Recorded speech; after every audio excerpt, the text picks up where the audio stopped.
I'm Arthur Moats, and I'm here to tell you about my new book, The Moats Theory of Life. If you haven't picked up a copy yet, I strongly encourage you to. This book not only is a fun read, but it's a guide to helping you become a person of impact and inspiration.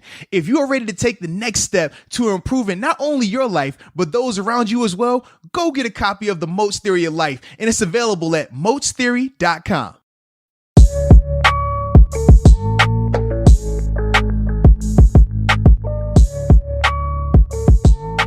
What's up? It's the Arthur Moats Experience with Deke.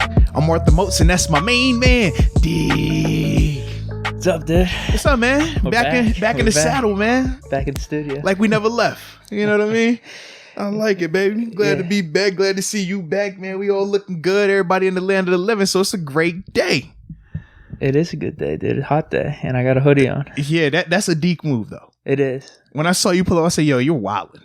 Like, it is crazy hot. I was in air conditioning all day, hadn't gone outside, and as soon as I stepped outside, I was like, what am I doing? Yeah. But, I was already at the car, basically, so you just roll with it. Oh, man. That's all. Well, hey, at least it's air conditioning here, man, so you good, bro. Well, that's what I was saying, too. I was inside, air conditioning. Sometimes, depending on how you have your AC set, a nice hoodie, it feels right. Okay, but then you just throw the shorts on? Yeah, well, I do that type of shit in the winter. You know what I mean? I'm wearing my big ass jacket, but I'm wearing shorts and some tennis shoes and a scarf. Potentially Crocs in the winter too. Definitely a scarf. Don't forget the scarf. Yeah, though. yeah. You gotta have a scarf for. It's all about comfort. Okay, I can dig it, man. I thought you just had that Cam Newton swag going, man. Nah, I'm not going that far. You're not far off though. No, I'm not putting. What the hell is that? He puts a bonnet in his head. I'm just saying, bro. You do some stuff. That's what I'm saying, bro. That's too much. I got the homeless type of vibe. Bro, you'll have a pea coat, a scarf on, glasses. So from the waist up, you look like distinguished. Then you have shorts and Crocs, no socks, and it's 20 degrees outside. Like, yeah, but the bonnet is a little bit too far. Oh man, that is too far. And I'm not as eccentric with some of the other clothing pieces. Like, I mean, you could probably compare Westbrook to Cam with some of those type of. I'm just saying, you're not far off, man. I done seen you come in with the super tight ripped jeans, only 2 buttons buttoned out of a 10-button shirt. I'm like, bro, I see navel. That's different. Like, it's one thing to show Takumi. You showing navel right now, bro. Yeah, you're saying the next evolution could be there. That's just what I'm saying, man. You might be ahead of the curve, bro. Damn. Yeah. I hope not. We'll see, though. Man, oh man. But speaking of some of the stuff that's been going on, man, shout out to the NFL once again in the conversation, man, making adjustments potentially to their preseason schedule. So from the NFL side, they are leaning heavily towards cutting the preseason down to just 2 preseason games. They want to cut the first game and the 4th game, only keeping it where every team will have 1 home, 1 away game. And they're saying they're trying to do that so that way, obviously they have to adjust because of the COVID situation, but so that the players will still have opportunities to get acclimated and ultimately get prepared. But reports are also coming out from the NFLPA side that some of the players don't want preseason at all. They want to get rid of all of it. So I think it's a unique dynamic, right? It's a very unique dynamic, man. I see the pros and cons to both.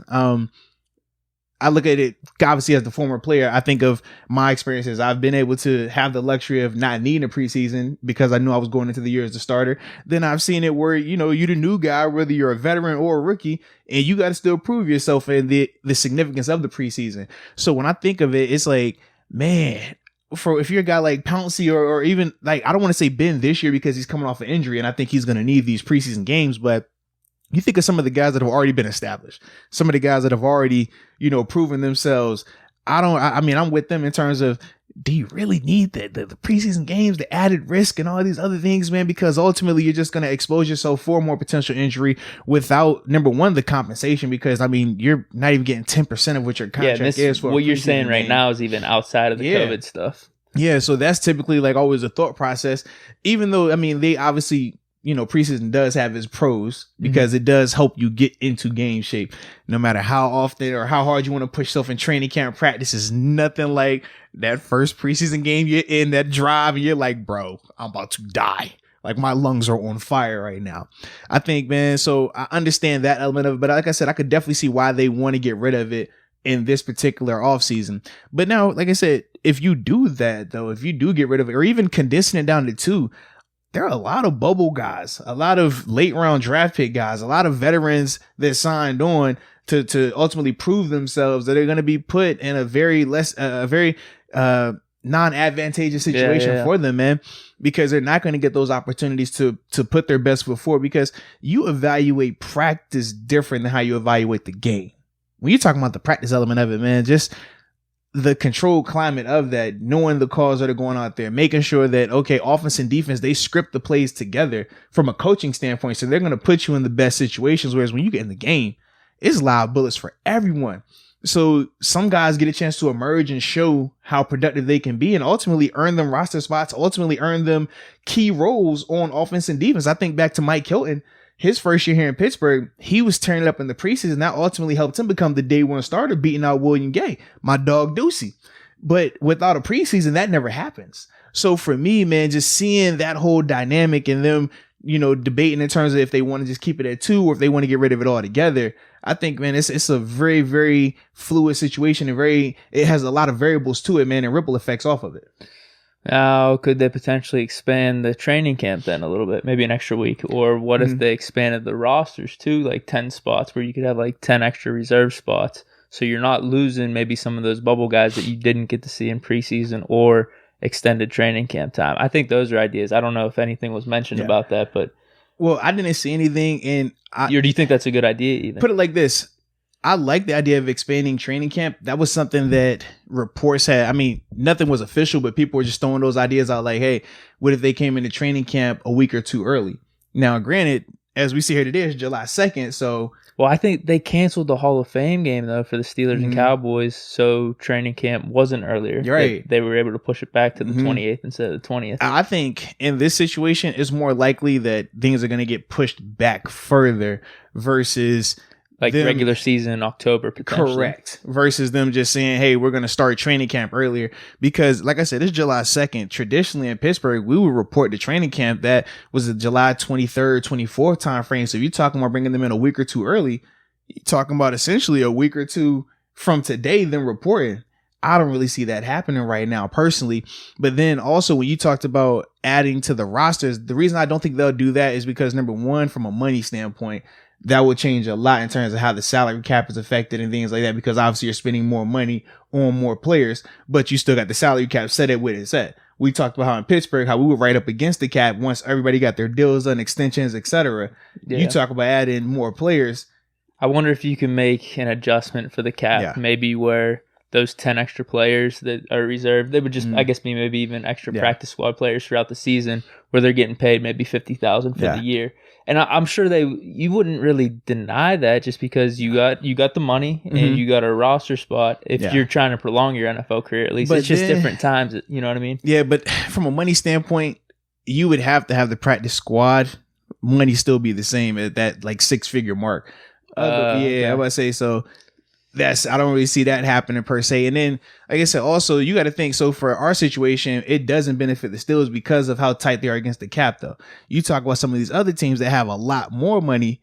Think about the quality of players they can bring in. Now things might get a little bit more twisted just because of, hey, well, we don't have enough money to bring in an extra 10 people right now. We might only bring in 8 or 9, or we got to do some moving and things like that. Whereas this team, they're bringing in a whole nother set of guys that can really help our roster out, help us get more depth and things like that. So from a competitive standpoint, I don't see that happening personally. And then, like I said, from the money standpoint, because you just open up so many other things. Unless they made it like a $2 million bank on the side where every team has this $2 million you could use for reserve players. And that's it. But yeah, like you said, there could be some complications with that. I'm just trying to look out for the players, man. You know how I am. I'm with you on that because, I mean, from the player standpoint, you would like it because now you're going to, I mean, you think about it, you add 10 more guys. That's 10 more guys getting health insurance. It could be 5. It could be 6, whatever. Yeah, whatever the number is, but that adds to them getting health insurance. Guys that typically, if they weren't on a roster, they wouldn't be getting those benefits. But like I said, then the money element of it, now if you're the owners, you're like, well, dang, we got to cover that as well. And everything is heightened right now because of COVID. And not only that player, but his dependents as well. So it's a lot of variables that go into. Man, you know, it's a business. We talked about it. The NFL is cutthroat, man. It's a business. It is what it is, man. And they're going to make moves. I've seen guys that, okay, once you get vested in terms of playing, it's 3 years, 3 games. So once you make it to your 4th season or whatever, essentially is when you tap into becoming fully vested in terms of health insurance, benefits, your retirement, your pensions, all these other financial things get unlocked for you. And the numbers just start to double, triple, quadruple, depending on how long you play after that. Man, you know how many times I see them cut guys after that 3rd season because they're like, no, bro, if he's on this roster opening day in this 4th season, that means he qualifies for all that. And we're on the hook for that for the next 10, 20 years. They cut him. It's serious, bro. It happens a lot. So I don't see them saying that, hey, man, we're going to agree to put ourselves out there for extra 5 or 6 or however many guys you want to put out there for that, man, because from a business standpoint, they're not trying to do that. You've seen too much, dude. Way too much, bro. I think that's what it is. I think that's what it is. No, man, but honestly, I do think they need to have some type of preseason. Just because I think selfishly in Pittsburgh, I want Ben to be successful. Him coming off of just think about last year, like I said, recovering the injury and everything like that. Then no OTAs, no mini camp. Who knows what the training camp situation is going to look like? Do you really want his first time being back to be live bullets game situation? It counts. And then he say it takes him a couple games to get back to normal, which is realistic. Those could be 3 losses. Those could be 4 losses. That doesn't help our situation. Yeah, prime time against the Giants. Mm-hmm. He's going to show up big time no matter what. Preseason or no preseason. Hey, man, we all are entitled to our opinion.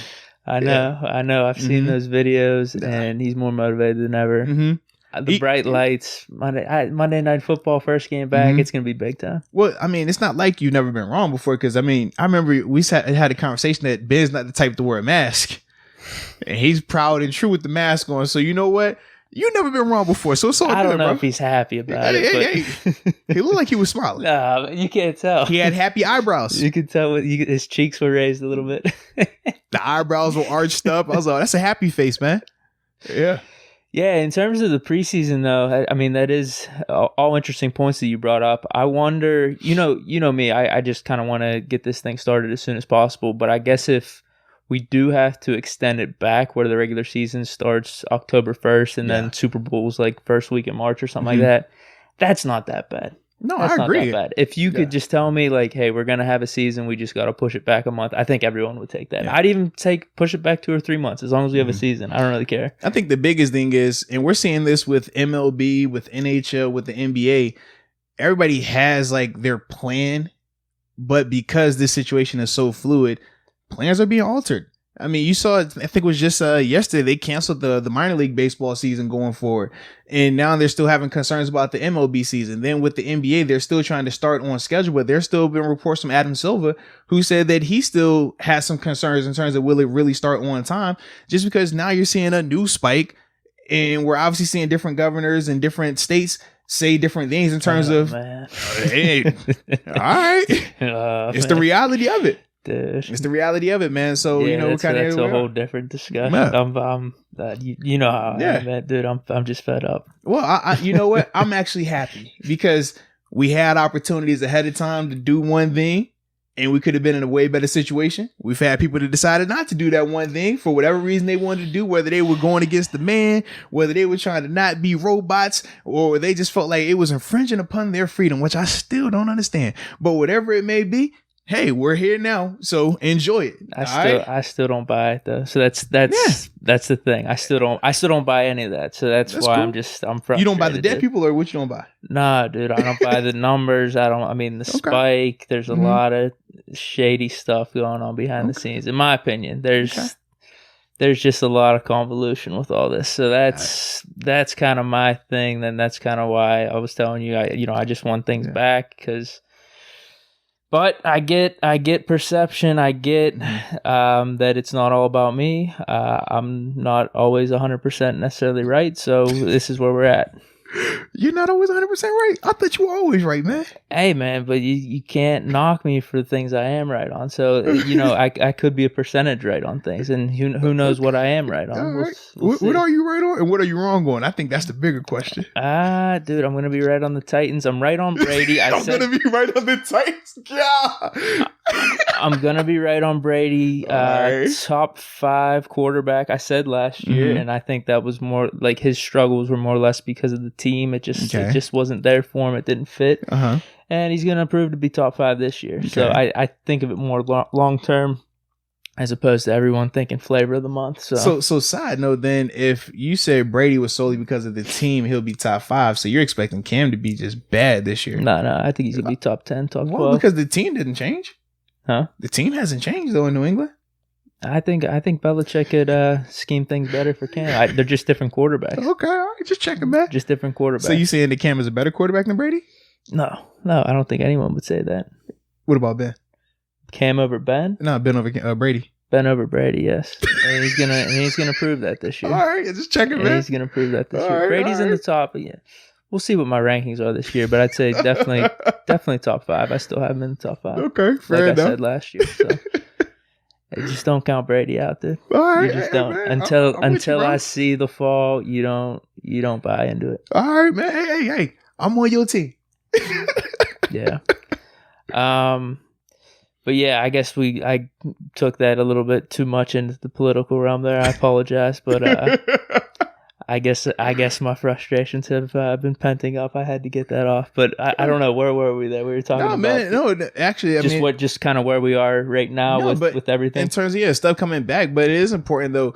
You talk about your pent up frustrations, and I'm saying that the correlation, regardless of if you want to believe it or not, or whatever it may be, if they say do this and that'll get us to here. If I really love football this bad and I really want to watch the games and I really want sports to be played and all these other things, how hard is it for me to just say, okay, I'll entertain you for this 2 weeks or this 3 weeks and just do it at that thing real quick. And then before you know it, now we're back. You can have the numbers how you want to have them and make everybody feel good and happy again. As long as that equals my sports being played, I'm happy. For me, that's how I view it.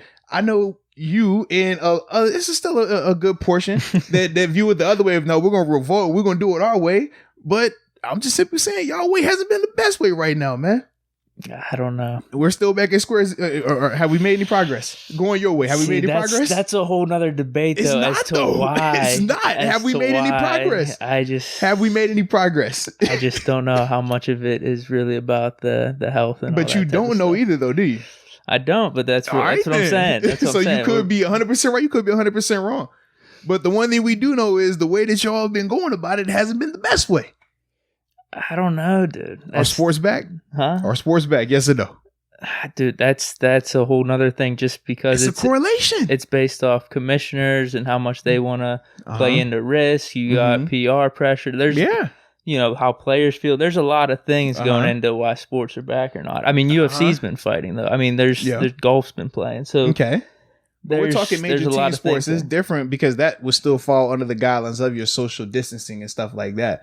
In terms of you look at the amount of people that travel with the UFC fighter versus the amount of people that travel with the NBA team, NFL team, MLB team, the amount of personnel around them is drastically different. Yeah, even Damian Lillard was talking about that a little bit in terms of just how the amount of people in that short space, you got to count on everybody to do it the exact same way and follow all these rules and all the other stuff. And let's be real, we got people that don't follow rules, people that don't like to listen. The more people you add into it, the more variables you have. But that's on each individual person on those teams. But it's not because if everyone's staying in that bubble, I mean, it's fine. But that's the thing, though. Even though they're individuals on a team, they still are individuals first, and each individual has to do what they're supposed to do. I know. What's that got to do with anyone else's decisions, though? Because if they don't do what they do, then they can potentially expose. But that still affects everybody else, though. Huh? It affects everyone else. You ever heard of this? Within the team, yes, but I'm talking. Bubble. It will affect everybody in the bubble. Yeah, but I'm talking in terms of just fans or just the normal people. I don't know how that affects sports coming back or not. Because they're going to decide whether or not to have fans, or because you could still have the sports back whether or not there's fans. In theory, you could, but going back to the fan element is very similar to the player element of it. When I'm telling you, hey, if they say fans, y'all want to come to the games? make sure y'all stay inside, social distance, wear a mask, wash your hands, all these things, right? And say, you know what, I don't want to do that.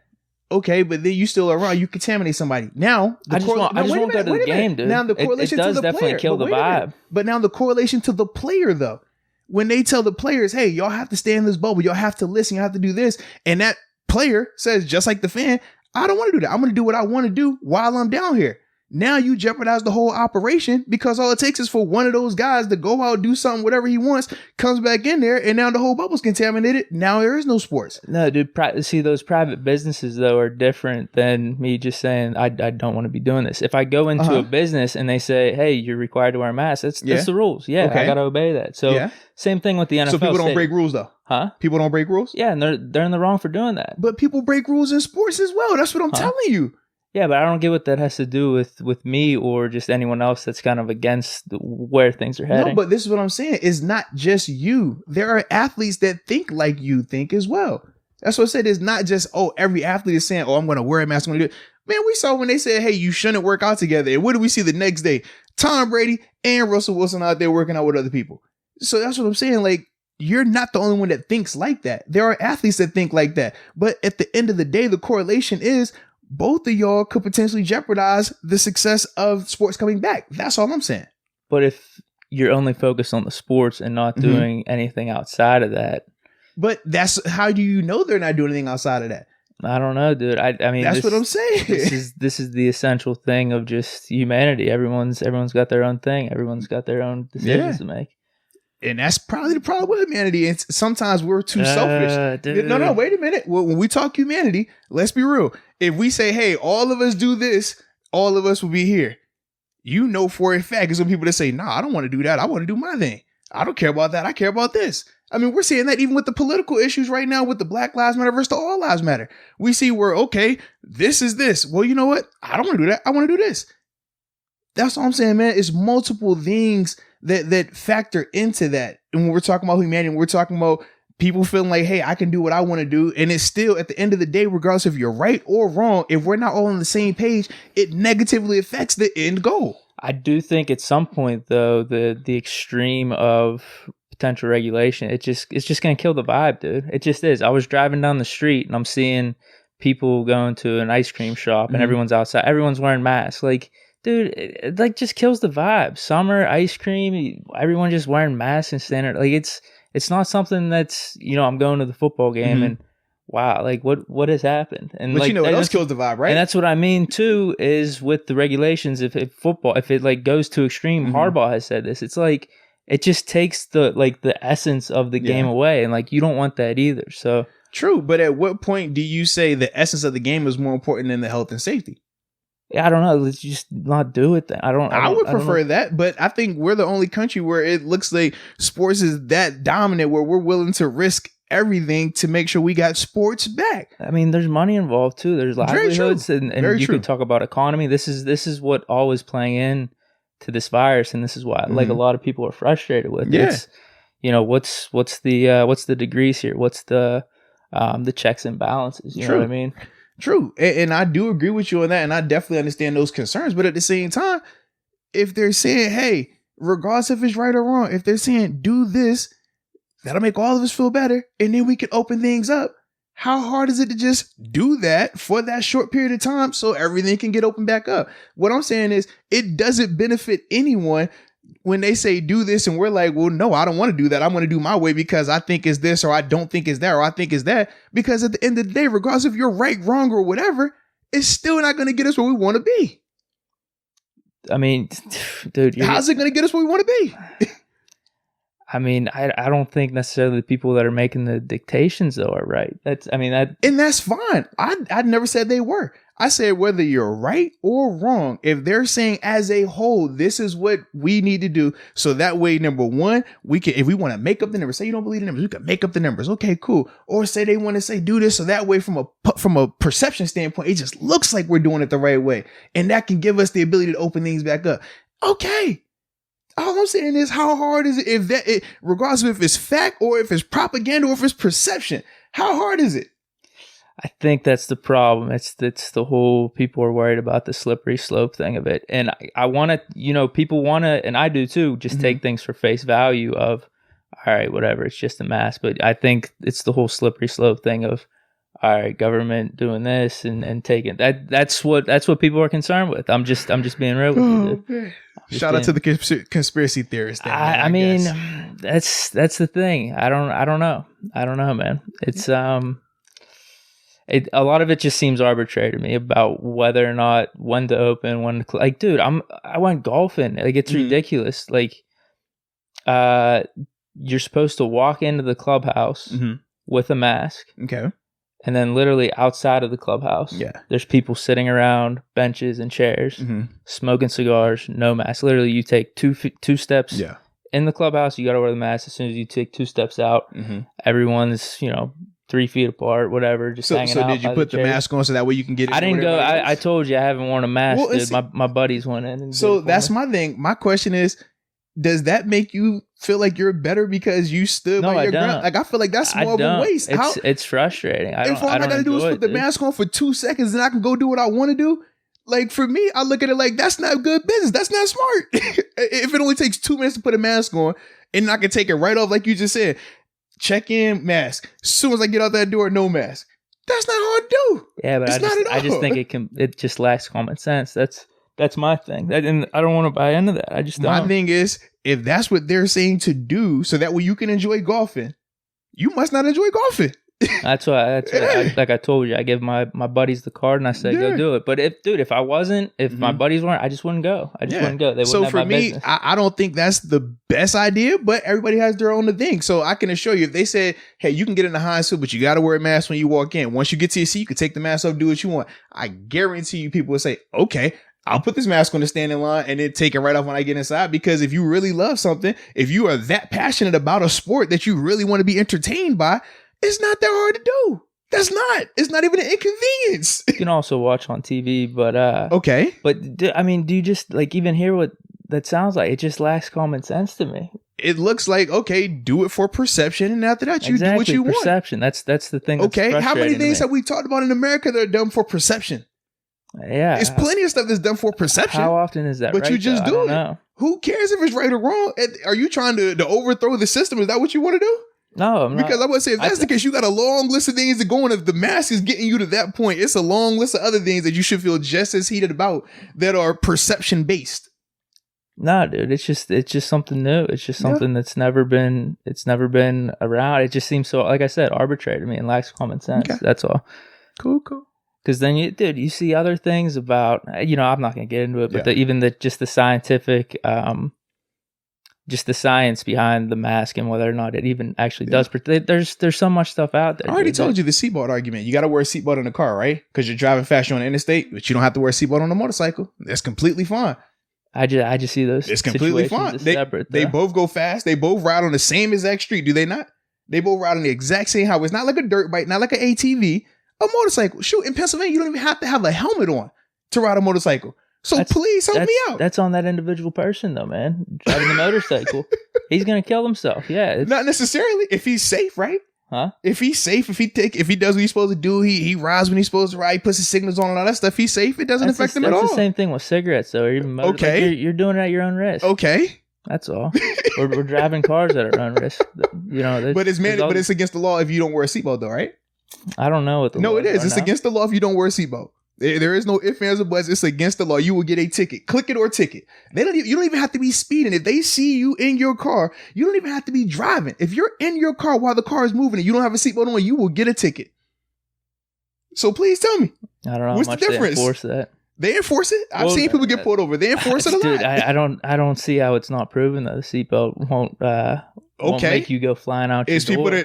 So what about the motorcycles? If it's so safe, they don't use it on motorcycles? I don't understand. Like that's the person's decision to ride the motorcycle or not.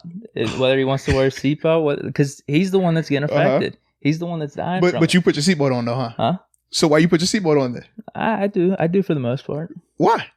It's people that have gotten crashed with no seatbelt on. They were just fine.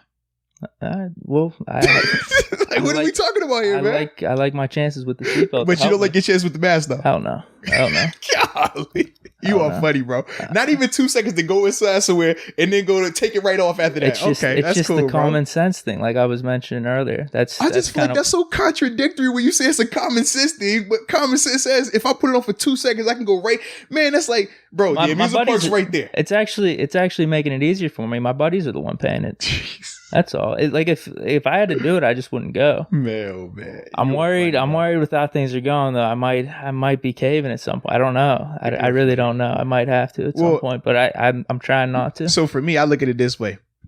Say it takes you 3 months to finally cave. Just imagine what we could have been doing in those 3 months if you would have just took care of business beforehand. What things though? I'm just saying, think about if it takes you up to 3 months to start wearing the mask, right? And then say 2 months after you start wearing the mask, now everything is back good. Now you can take the mask off, go back to regular living. Imagine if everybody would have done that 3 months ago. We could have been already where we wanted to be without having to wait 6 months in the time. That's all I'm saying. I'm trying to work smarter, not harder. I feel like you are trying to revolt and just going to prolong everything that we're trying to get accomplished. I just don't see it that way. That's all. I hope so, bro. That's all. We just see that different. But I mean, this could be a good transition then to what we were going to talk about. We were talking about the stadium and the Heinz Field and stuff. There's going to be a COVID waiver for fans. They were talking about potentially doing that where fans could sign a waiver to come into the stadium, and they still would obviously have to wear the mask and abide by the social distancing guidelines and things like that. But that's something that I think the Athletic was the one who reported it, that the NFL was thinking about doing that. So yeah, what's your thoughts on that, man? You think that's probably dumb too, right? What, a waiver? I think the waiver's smart. Yeah. Like I said, with the whole motorcycle thing, you sign the waiver, you know, NFL is not liable. I know what I'm getting into. And that's kind of it. I think it makes sense. Now, you said there's the whole mask thing and the social distancing. From my understanding, yes. I mean, like I said, it just makes sense from an NFL standpoint. It's like, all right, I know what I'm going into. I'm gonna sign it. There could be some risk here, and NFL is not liable. So that's kind of how I see it. I don't. So for me, I think I don't agree with it. I think it's not a good idea for just a couple reasons. For who? The NFL or the fans to sign? Just in general. Okay. Like, regardless of which side. That's like if I'm a bar owner and I'm saying, hey, you sign a waiver to say you're allowed to get drunk and drive home, but I'm off the hook. Okay, but say you drive home while you're drunk, you kill yourself, fine. But what if you crash to that lady that's driving to the grocery store? And then she gets killed because of your actions, but it started because you presenting the opportunity for that waiver. That's my issue. So when we talk about how, okay, even if, you know, we know the athletes are low risk. We know me and you low risk. You know what I mean? Like, it's a lot of us in our age group that are low risk. That's not the issue. But what about once you leave out of there, though? Where are you going? Are you going to the grocery store? Are you going to the gas station? Are you going back home to somebody that has a compromised immune system? Are you going back or to a grandparent or to a parent that's a lot older that's at risk? It's bigger than just that one individual that comes to the game and signs a waiver saying, hey, I'm good. I'm not worried about it.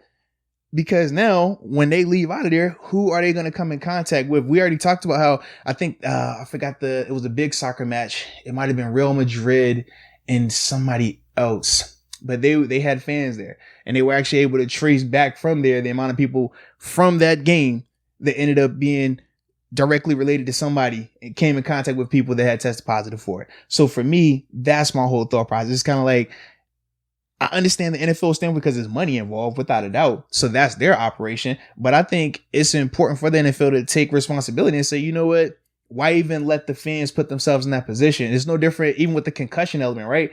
We talked about how they got the independent arbitrator.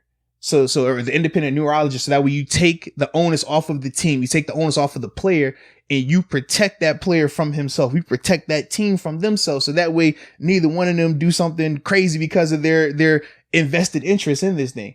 I think we're talking about fans. We know, man, fans love football. Love football.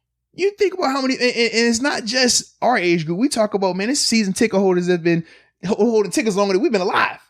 You know what I mean? But you think about them, man, they're at risk. You think they're not going to want to come to the game. They'll sign a waiver. And now that's on, man, you still feel that that's still on your hands when they pass away, if they were to pass away from this. So for me, man, I just think like it's important to not even put people in that situation, not even risk it, because it's not just going to affect the people that are in the stands. But you think about the people that they're going to come into contact with out of it that had nothing to do with it, that didn't sign a waiver. The person was like, heck no, I ain't messing with that, man. I'm cool. I'm chilling at the house. But because they might go to the store together, or they were at the gas station together, or they interact with each other at a cookout together, or at a function at somebody else's spot, now they risk that whole thing. I guess that's my thing, though. If you want absolutely no risk, just stay in a room by yourself. But we're not saying, but why should they have to stay in a room by themselves because somebody else wants to take more risk? Because you want to get drunk and drive home. I should not go to the store? No. That's what you're saying. You're saying stay home, don't take a risk. No. What do you mean then? No. What I'm saying is, so like the person that you would be, maybe your friend or one of your family members, like you just let them know, like, hey, I've been doing this, and this. If you want to meet with me, meet with me. If not, don't meet with me. So how many people actually say that though? Huh? How many people actually tell people? I don't know, dude. Yeah, I mean, let's be real. I would. I mean, you would, but not a lot of people would. I just think it comes down to let everyone make their own decisions. Mm-hmm. All I'm saying is not a lot of people think like that. If that was the case, it'd probably be a way better society. But not everybody thinks like that. Some people think like, oh man, I do what I want when I want, and I don't need to tell anybody. I'm a grown up. We hear that a lot too. Yeah. I don't know. I guess the other part of it's like just understanding like you said, perception, understanding how people may feel about that, and just be like, I have been out and about. I went to the Steeler game. Like, I don't know what could have happened, what couldn't have happened. So it's either you want to meet with me, like you have a certain amount of risk meeting with me, or just not. That's kind of my thing. Yeah, but everybody's not telling. Everybody's not talking like that. Everybody's not communicating that. The same way as people that don't wear masks that aren't going to tell you, hey, I wasn't wearing a mask and I was at this spot and I was around somebody that potentially had it. But even going to the extreme of the grocery store, saying someone that didn't go to the game or doesn't want any risk and they just want to go to the grocery store. Yeah. I mean, there is this whole delivery thing now where someone at what the about store, the delivery driver? Say the delivery driver went to the game. Delivery drivers don't go to games now? I know for a fact, man, I got a UPS guy that's my dog. Shout out to him. He done been to multiple games. And now he delivering your package? Or say he works for Uber Eats? They delivering your food right to you? You still running that risk? Well, if they're working for the company, and like we mentioned earlier with, if you're in an organization, you're in a private business, and they say these are the rules for you to operate in this business. If they're wearing the mask, they're wearing the gloves, then, I think that's even less risk, almost no risk. If everything is true that is out there. So, right? But what if they don't want to wear the mask? And what if their company doesn't make it mandatory that they wear a mask? I mean, dude, this is just way it's way layers. Out there. And it's not way out there. No, it's not. This is realistic. Yeah, this is each individual situation. Like it's and it goes back to what I was saying with just decisions and people and we have this freedom and what we do and what we don't do. That's kind of what it is. If you want complete no risk, I mean, there's probably a way or two you could figure it out if you want complete no risk. So why should they have to go through all that because somebody else wants to take sometimes not even necessary risk? Like you said, you could watch it at home, right? Did you say you could watch the game at home? Watch the game at home. Yeah, you can. Exactly. Watch it at home then. That's what I'm saying. Yeah. I know, but we're talking about the waiver though. Yeah. Yeah, so I think it's smart for the NFL to be doing that. I don't think they should even mess with it. That's me personally. I mean, what? So you just wouldn't even do anything and just let fans in? No, if you were to have fans. What I'm saying, like, I don't think you allow fans if it's not safe. If they can't show that it will be safe, I don't think you allow fans in there personally because of, like I said, the same analogy of, okay, this is my bar. Sign a waiver. I'll let you get as drunk as you want and I'll let you drive home. Whatever happens, happens. That's not right. How much that's is not that ethical. On the person though that's drinking? Like they're the ones that's drinking the beers. You realize that you could still get in trouble as a bar owner or as a bartender if you allow a person to get drunk and drive home. I understand that, yeah. It goes on both of them because you're the person providing them with that. I understand that. So so why is it different with the NFL because it's a sport? I don't know if I necessarily agree with the bar one as much. That's to each his own then. Yeah, exactly. Yeah. I mean, the person is literally the one drinking the beers. To each his own, man. That's all. I mean, I could see where you can have some type of responsibility in it. Maybe get a fine. I don't know what the legalities are behind that. I don't think it's the same responsibility. I don't think it should be at all. I think that's extreme. Yeah. So all I'm saying is, man, everybody has to do their part, man. You can't just say, well, you know what, you're responsible, man. That's on you. I think everybody has to hold their weight just in society in general. It's not just COVID. It's not just when we're talking about the whole bar analogy. I think in general, everybody needs to everybody needs to help out. Everybody needs to do their part. In an optimal setting, yes, the bartender doesn't serve the extra beers or whatever it is. You know what I mean? But at the same time, you're not always going to be running into like that optimal scenario, and you gotta be taking responsibility for yourself though as well. Man. Well, hey, like I said, there's a lot of moving parts with it, man. Yeah, no, but it's not as simple as just put all the onus on that person, put all the onus on that fan, have them sign a waiver, and they're good. I think it is multiple people that should hold some responsibility with this thing. All right, that's my perspective. All right, what do we got next? Man, we talking coaches, baby. Is that it? Did we get over our topics already? It's just coaches? No, we got another one, though. What is it? Steelers Pats, unless... Oh, I mean, we could talk that. Do we got enough time? That's the question. For both. 17? Or is this a tease for the next podcast? We'll tease for the next podcast. Which one? The Steelers Pats? Yeah, we'll do Steelers Pats next podcast. I was a little more prepared for the coaches one, too, anyway. We got time, man. We got time. What I said, because I was that's going to be tight. Okay. So, head coaches, you sent me a link with, hold on, let me see here. Yeah, no, a picture with the top CBS. 10 coaches in the NFL. This was at Sean J. Wagner. Do you want me to list them off? Yeah, you list them off, man. He's a CBS sports analyst. Yeah, this was according to him. Number 1, Belichick. Number 2, Reed. Number 3, Harbaugh. Number 4, Sean Payton. Number 5, Kyle Shanahan. Number 6, Sean McVay. Number 7, Mike Tomlin. Number 8, Pete Carroll. Number 9, Doug Peterson. Number 10, Mike Zimmer. So those are his top 10. I think there are some flaws in this top 10. I was about to ask you, man, what was your thoughts on that, man? There's definitely some flaws. Do you want me just to list my top 10? First off, let's talk who your flaws were. Or like, what was your biggest issues? Tomlin's too low. Okay. McVay shouldn't, or not McVay, Shanahan shouldn't even be on the list. Okay. And... yeah, Zimmer's at 10. I mean, yeah, he's probably on the bubble if you're, in my opinion. He's not on my top 10, though, either. Fair enough, So those are the 3 mistakes, in my opinion. Okay. Yeah, I think we're pretty similar, man. Whoa. I agree, man. I wasn't a fan of Zimmer being up there. I think McVay is definitely too high, and I think Shanahan is... I think Shanahan and McVay are too high. You said McVay is too high? Yeah, I think both of them are too high. McVay might be a spot too high. I think I have him in that range. Yeah. But wait, do you have Shanahan still on your list? Well, we can get to that. I just said he's too high. So you don't disagree with Tomlin, though? I haven't gotten to Tomlin yet. No, but I know you just listed off the things you disagree with. No, like in terms of like the big egregious things, everything else. I mean, if it's like, okay, Tomlin's not too far off for you then. If it's just like you down a couple of spots, that's not big to me. Okay, this could be interesting. Yeah. Do you want to list off your top 10? Yeah, man, you go first. Me first. Yeah. Hold on, let me pull it up because I sent my list to myself here on the on the Gmail. My list to myself. All right, here we go. So obviously, number 1 is Belichick. Mm-hmm. Number 2 is Reed. Okay. 3 is Mike Tomlin. Okay. Number 4 is Pete Carroll. Mm-hmm. Number 5, Jim Harbaugh. 6, Sean Payton. 7, Doug Peterson. 8, Sean McVay. 9. This is funny, bro. Mike McCarthy. And number 10, Bruce Arians. All right. Just spitting facts out here. Okay. All right. So for me, I went Belichick at 1. I got Andy Reid at 2, went John Harbaugh at 3, Sean Payton at 4, Coach T at 5, Pete Carroll at 6, Sean McVay at 7, Doug Peterson at 8, Sean McDermott at 9, and then Kyle Shanahan at 10. Yes, indeed. All right, where do we want to start? Well, who'd you have at your 3? So at 3, I had Harbaugh. You had Coach T there, right? I have Tomlin. Who's your 4?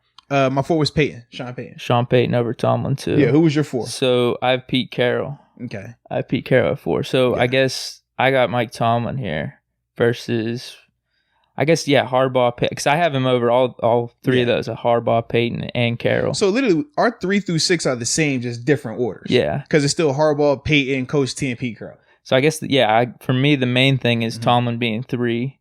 Okay. So and you have, like you were saying, Harbaugh and Payton over Tomlin. So I guess I got to make the case for Tomlin over Harbaugh and Payton. And I'll do the opposite. Yeah. So let's go. Dude, starting off, Tomlin's regular season winning percentage is better. He's got a 642 versus Harbaugh. He's at 615. Sean Payton at 630. Okay.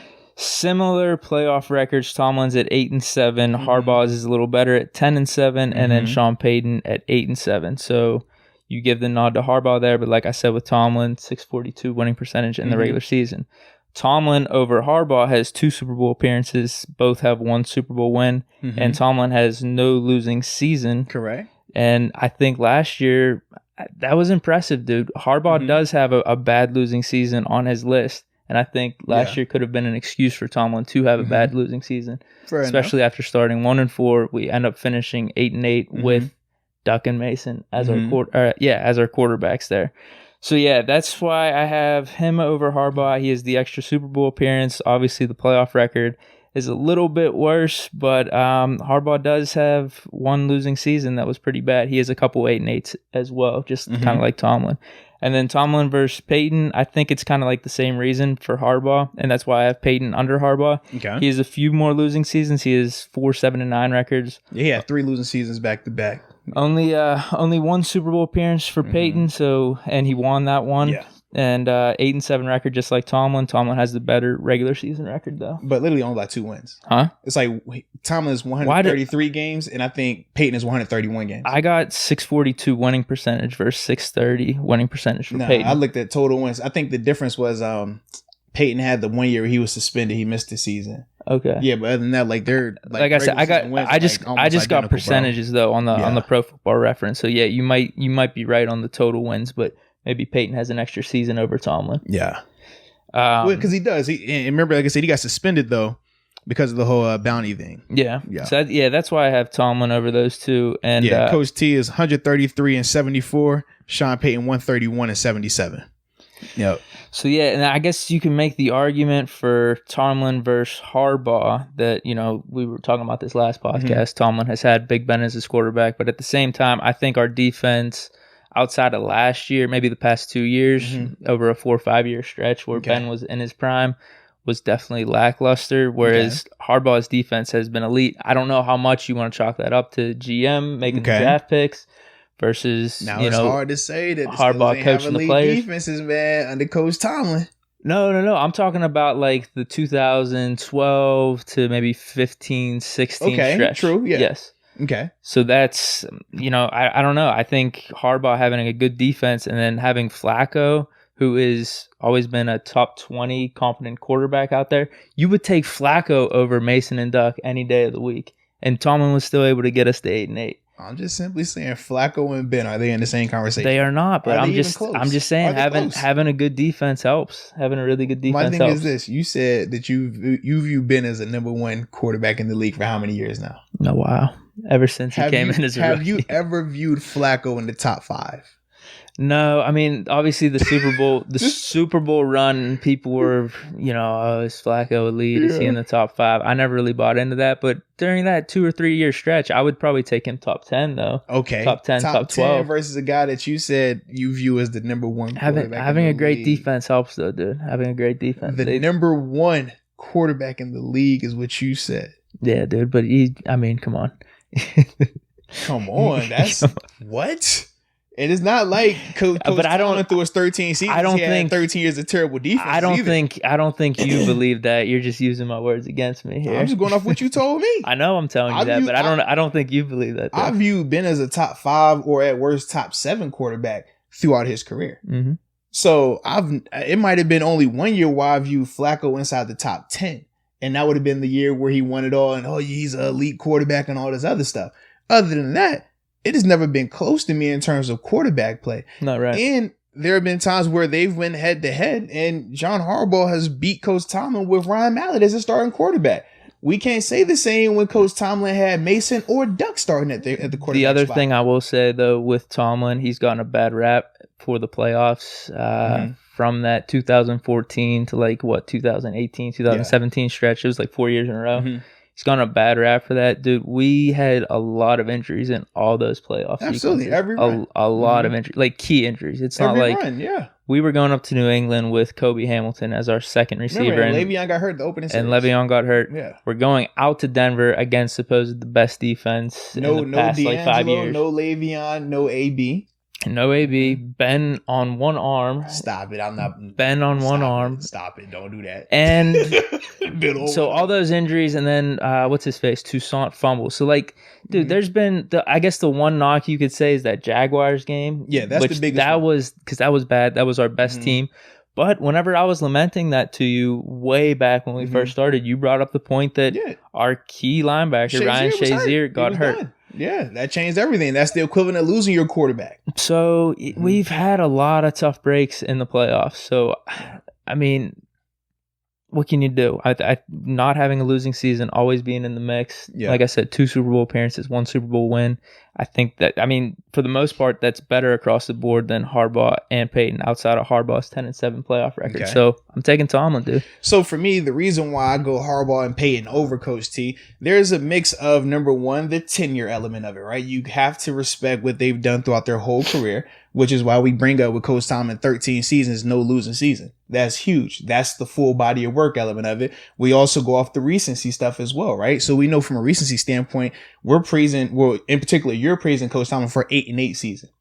I personally don't, because in the NFL, everybody has injuries. Everybody deals with, key That's injuries. An extreme one. No, it's not. No, it's not, because Doug Peterson won a Super Bowl with a backup quarterback as well. That backup's better than ours, though. That's debatable to some people.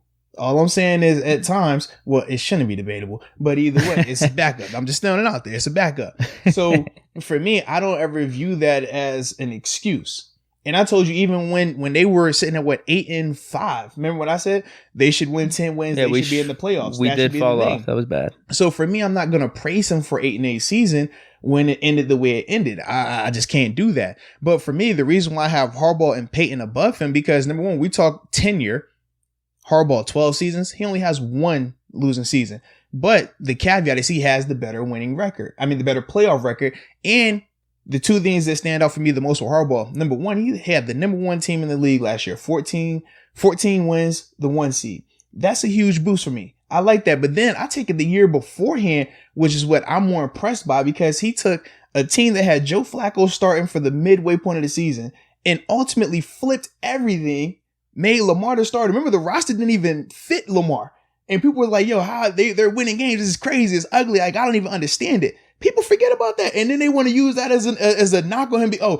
They haven't won a playoff game in the past couple of years. That would have been what he did with Lamar Jackson and led them to the playoffs, would have been the equivalent of if Coach T would have led Mason or Duck. No, wait a minute. If Coach T would have led Duck to the playoffs this year, and we got beat in the first round, would you have said that was a negative or a positive? Way. I'm asking a question. Would that be a negative or a positive? Yes or no? That's easier for Harbaugh to take Lamar Jackson. Stop it. What? Lamar Jackson wasn't throwing the ball. You think about Lamar this year. Lamar, his first year starting, bro, he threw the ball 6 times in a game. Dude, we were talking about having Kaepernick come off the streets and play for us. Stop it, bro. You can't tell me Lamar Jackson isn't better than that. The Steelers were 8-5 with Duck and Mason. Stop playing, man. It would have been better if we had rookie Lamar Jackson. How wouldn't have been? Stop it. He could have made all those throws that they made with the running ability. So would it have been a knock for Coach Tomlin if he would have made it to the playoffs this year and got beat in the first round?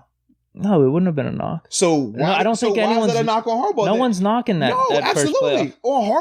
We're knocking his recent one for Harbaugh, sure. They say, man, the past 3 years, they haven't won a playoff game. No one actually thought they were going to win that season. Bro, people still use it as a knock on him. How many times have you heard people say Lamar can't win in the playoffs? You think they said that because of one game? That's Lamar. You think they said that because of one Lamar, game? not the coach, though. But are they saying that because of one game, or are they still going back to last year as well, saying those 2 games? Yeah, that's Lamar, though. It's still, as a Ravens team, there was no way they were going to win. Bro, that year. Who'd they lose to? The Chargers. They lost to the Chargers. Yeah. They had beat the Chargers a couple weeks prior to that and then lost to them. So why is it that for Harbaugh, that's fine, right? You're saying that's fine, but when we talk Lamar Jackson, you brought it up the other day. He has to win in the playoffs. He hasn't won in the playoffs. That's different for a quarterback. Why? Because the coach is the quarterback. The coach is overseeing the whole team. Exactly. The quarterback has their specific responsibilities, and Lamar didn't live up to his responsibilities in those 2 playoff games. Stop it, bro. He didn't, dude. He didn't. Stop it, as a team, I'm not going to hold it. As the most recent one. Yes, I am going to hold against Harbaugh. Playoffs and team winning percentages count for coaches, not for an individual. If that's the case, you've already said it before. Dude, he played bad in those playoff games, though, as an individual. So Lamar 500 Jackson total yards off is bad. You're right. Dude, they let him get those yards. 500 total yards is bad. I'm not going to knock him completely because I remember. So they weren't letting Duck get stuff off as well. I never saw him get 500 total yards in a game.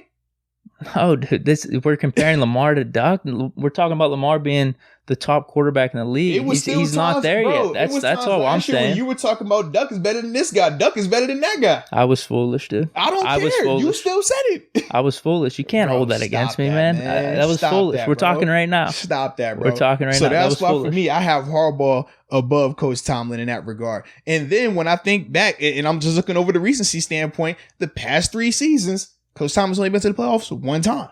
And then the one time they went was the upset loss to the Jaguars, where we were the number 2 seed. Jacksonville came here division round and beat us. So I hold that against Coach T. That's a loss. That's not good.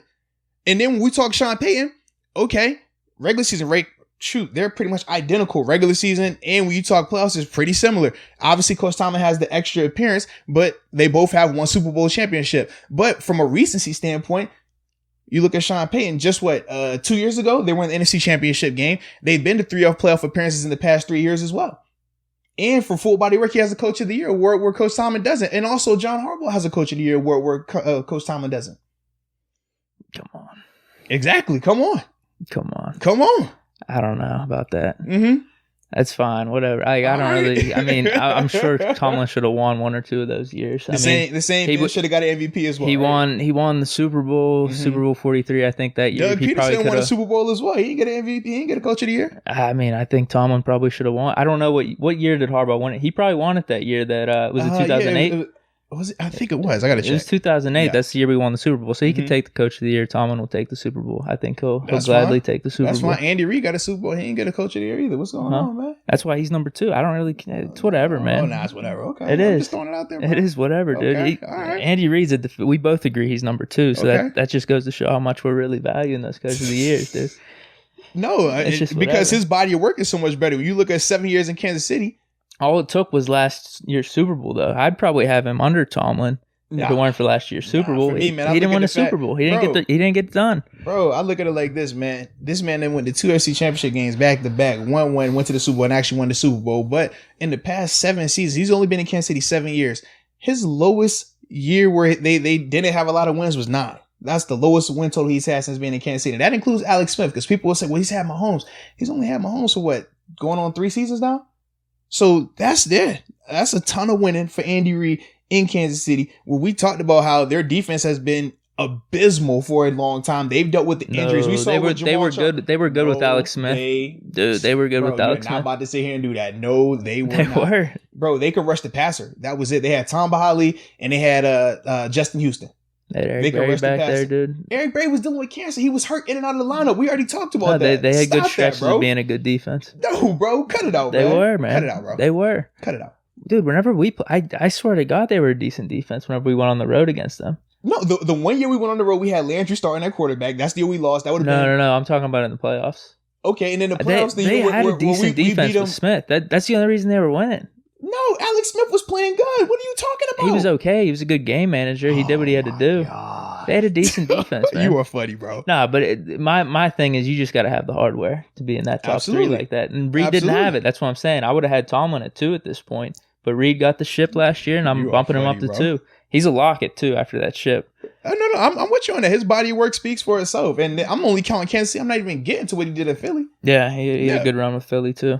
Yeah, but you talk about the ship and all that other stuff. The 2 coaches that I have ahead of Coach Tomlin in terms of Harbaugh and Payton, they have that as well. And they have a Coach of the Year award to go along with it. All 3 got a ship. Yeah. Tomlin's got an extra Super Bowl appearance. Yeah, but not one losing season. It still was a loss. Yeah, I know, but not one losing season. And who's been to the playoffs more in the past 3 years? And just better winning percentage. In the past 3 years, who's been to the playoffs more? I don't know how much. I mean, come on. Are we really going to? Yes, we are doing that. Yes. I don't know, dude. Especially with last year. I'm not really going to hold that against them. I said, if we're going to praise Lamar. We went 9-6-1, and that was not on Tomlin. Now I'm more even thinking these 2 years we missed the playoffs. Whatever, bro. The 9-6-1 year was not on Tomlin. That was not on Tomlin. Is he not the coach? Boswell and fumbles. So my question is this. What is the coach responsible then if you don't count all playoff games? Players got to play. Regular games. Like, what is the coach? What's the purpose of the coach? Players got to play, man. Stop that, man. You put more weight on a quarterback's record versus a head coach's record? That doesn't make sense at all. I'm not saying that. Yes, you did that with Harbaugh when we said Harbaugh and Lamar Jackson. Lamar didn't play good, though. He could have lost and played good. Oh, my gosh. You are crazy, son. How? You're crazy. How? Because he lost and played bad. Mahomes lost and played good in the AFC Championship versus the Patriots. Mm-hmm. I'm not holding that against him. He played really good. He had some clutch moments there. And Lamar played like trash this year. That's what you're telling me. Dude, they let him get all those yards for a reason, dude. I don't know what game you were watching, bro. You could watch it again. Why does he have a 28 QBR and a 63 rating? Watch it again. They let him get all those yards. And I'm not... Dude, because we talked about this as soon as the game was over the next day. I'm not holding it completely against him. There were some drops there, here and there, but there was a reason they were letting him run the ball and get all those yards to run out the clock. It didn't equate to winning. Whatever you say, man. That's all. That doesn't equate to playing bad. 500 yards total offense does not ever equate to playing bad. That's all I'm saying, bro. It just makes you quiet. I want to see it. I want to see him do it in the playoffs. Yeah, and you say it plural though, as if you're not counting. This is him being definitive, like top 3, top 5 quarterback. Fair That's enough. what we're talking about. And we're not talking about him being a top 20, top 25 quarterback going up against some like backup quarterback. Okay. This is like elite tier stuff. We got to see it. We got to see him do it. First year of that opportunity. I know. We got to see him do it. When you say playoffs, you speak of it plural because you count that first game versus the Chargers last year in the playoffs. Yeah, it was bad, dude. Bro, but the offense wasn't set up for him to be successful. We talked about how that whole team was not constructed for Lamar Jackson. It was built for Joe Flacco. He got way better in the second year, though. Way better. We agree with that. Yeah. But I'm saying is if he was able to lead that team to the playoffs that first year where it was not built for him at all. He took over mid-season. Remember, Flacco wasn't even sitting next to him trying to help him at all. And Harbaugh was the one constructing that. Harbaugh was the one operating that. That's a plus for both of them. It's a plus for Harbaugh, bro, so early you said it wasn't a plus for Harbaugh. Earlier you said it was a plus for Lamar, not for Harbaugh. No. Which one is it, man? No, I said it's not a knock. I said it's not a knock. So for me, that's a plus because he did it and Coach Tomlin couldn't do it this past season with Mason or Duck. Yeah, but this goes back to the whole thing I was saying. That's a way better scenario for Harbaugh than Tomlin. Dude, rookie Lamar is 500 times better than Mason or Duck. I just would take him over either of those two. He could have made that now. You weren't saying that. He could have made all the throws they made, but then we also have the running ability. Okay. We would have been begging for that, bro. We could have been, We could have been running out the clock with our defense like no other. If Lamar can make all these throws, why weren't they throwing the ball with Lamar? Why was the whole narrative on Lamar was running back? Wait, you don't think he could have made the throws Mason made, the dink and dunks? His first year, he was not throwing the ball because he could not throw. That's where everybody kept saying the same thing. He is a running back at quarterback, bro. Everyone said that. He is and then what was the whole narrative this year? Not bad for a running back. Not bad for a running back. Not bad for I don't even care. The running ability alone is 500 times better than what Mason and Duck was at this year quarterback. 500 times better. We could have been running out the clock and killing it with our defense. Okay. Just sustaining drives. I don't care how many touchdowns we're scoring. We would have made the playoffs for sure. Okay. If we had rookie Lamar over Mason or Duck, easily. Like you said, you saying it now. That's cool. No way, dude. That's cool, bro. Dude, That's cool, bro. Because I am saying it now because we had these 2 seasons. I'm looking back and but if you ain't say it when it really happened, then I don't want to hear it. What Lamar? If Lamar, dude, stop that, defense, bro. I don't want to hear that. Our defense wasn't as good. I don't care, bro. That's hindsight 2020. I don't care about that. What were you saying when it happened? When Lamar was in the playoffs, his rookie year, you were not giving Lamar praise. This is a whole different situation. Putting him in the Steelers system from last year. Oh my, bro, it's totally different. We're not talking about that. We're talking about we are. Lamar, that's what his rookie year in that system. Because we're comparing the coaches, bro. So we are doing that a little bit, yes. Because we're comparing the coaches. Yeah, no, we're not. Yeah, dude. So is the offense that the Steelers run built for Lamar Jackson, or is it built for Mason Rudolph? We would have made it work with Lamar, dude. And it's the same offense that would have worked because remember we talked about how Randy Fichtner plenty of times people were saying, "Oh, he's the worst offensive coordinator in history," so he was going to come up with something for Lamar as well, right? Since we're talking coaches, that we got to go. I never said this stuff. I don't say this stuff. The offensive coordinator ain't changed. It's the exact. I don't say Fichtner's bad. It's a lot of people that do. I know. I never said that though. I'm saying it's a lot of people that do. I think if you have Lamar Jackson at quarterback, you're an idiot to not change your system and try to figure out ways to be successful. I don't see how we wouldn't have been able to do that. A rookie Lamar Jackson, yes. Okay. All right. That was a fun debate. Wait, so is there any? I have Carroll a little higher than you. Yeah. Where do you have him at? I had him at 6. You have him at 6? Because literally those 3, I felt like 3 through 6 would be Harbaugh, Peyton, Coach T, and Pete Carroll. Could have all moved around. Any of them, dude, with Carroll, is it just the Lynch play? Is that what we're knocking him for? No, that's a huge thing. But also, I view Pete Carroll because I'm still. Still like with Pete Carroll. I still have that 50-50 Mike McCarthy feeling in terms of how great of a coach are they versus they've had Russell Wilson and Aaron Rodgers. doing just insane things. Because from a roster standpoint, I mean, if we look at the Seahawks roster, we don't feel as if they have a top 10 roster right now. We don't feel like it's been like that for the past couple of years. I think now for sure. But with Russell, you think they're a top 10 roster right now? Yeah, we talked about this. I put him in my top 10. You're right. Yeah, we differ a lot. But for me, that's the big knock on Carroll right now. And it's like I said, similar to Mike McCarthy, but I think Pete is still way better than McCarthy. That's why Pete's on the list and McCarthy is not. Okay, so yeah, I guess. All right, I understand that. I just think, dude, if you look at the numbers, they're all there, and I think the knock, more or less, in my opinion, is just that play at the Super Bowl. That does. But two Super Bowl appearances. I mean, they've been pretty money the past 6-7 years, and the question is, if you want to make the argument for it being, is it Russell Wilson or not? Okay. Then you can make that. We don't know, though, because we could say the same thing with a bunch of other coaches. You could say it with Coach T. You could say it with Peyton. You could say it with Belichick. With Brady. You could say it with any coach. Well, so that's a hard one. No, the reason why you can't say it with Belichick is he went 11-5 with Matt Castle, and then he also went 5-0 with the combination of Jimmy Garoppolo and Jacoby Brissett. So for me, that's why I don't say that necessarily with Belichick. It is small sample. I do agree with you on that. I think Belichick, I thought he would have done fine with Stidham this year. Mm-hmm. I think they would have at least won 8 wins this year. So it's small sample, but yeah, I guess we get the point. So that's a tough thing to argue, but I think at the end of the day, I think most would get that, would understand it. I'm just not going to completely go there with it. I just think he's solid.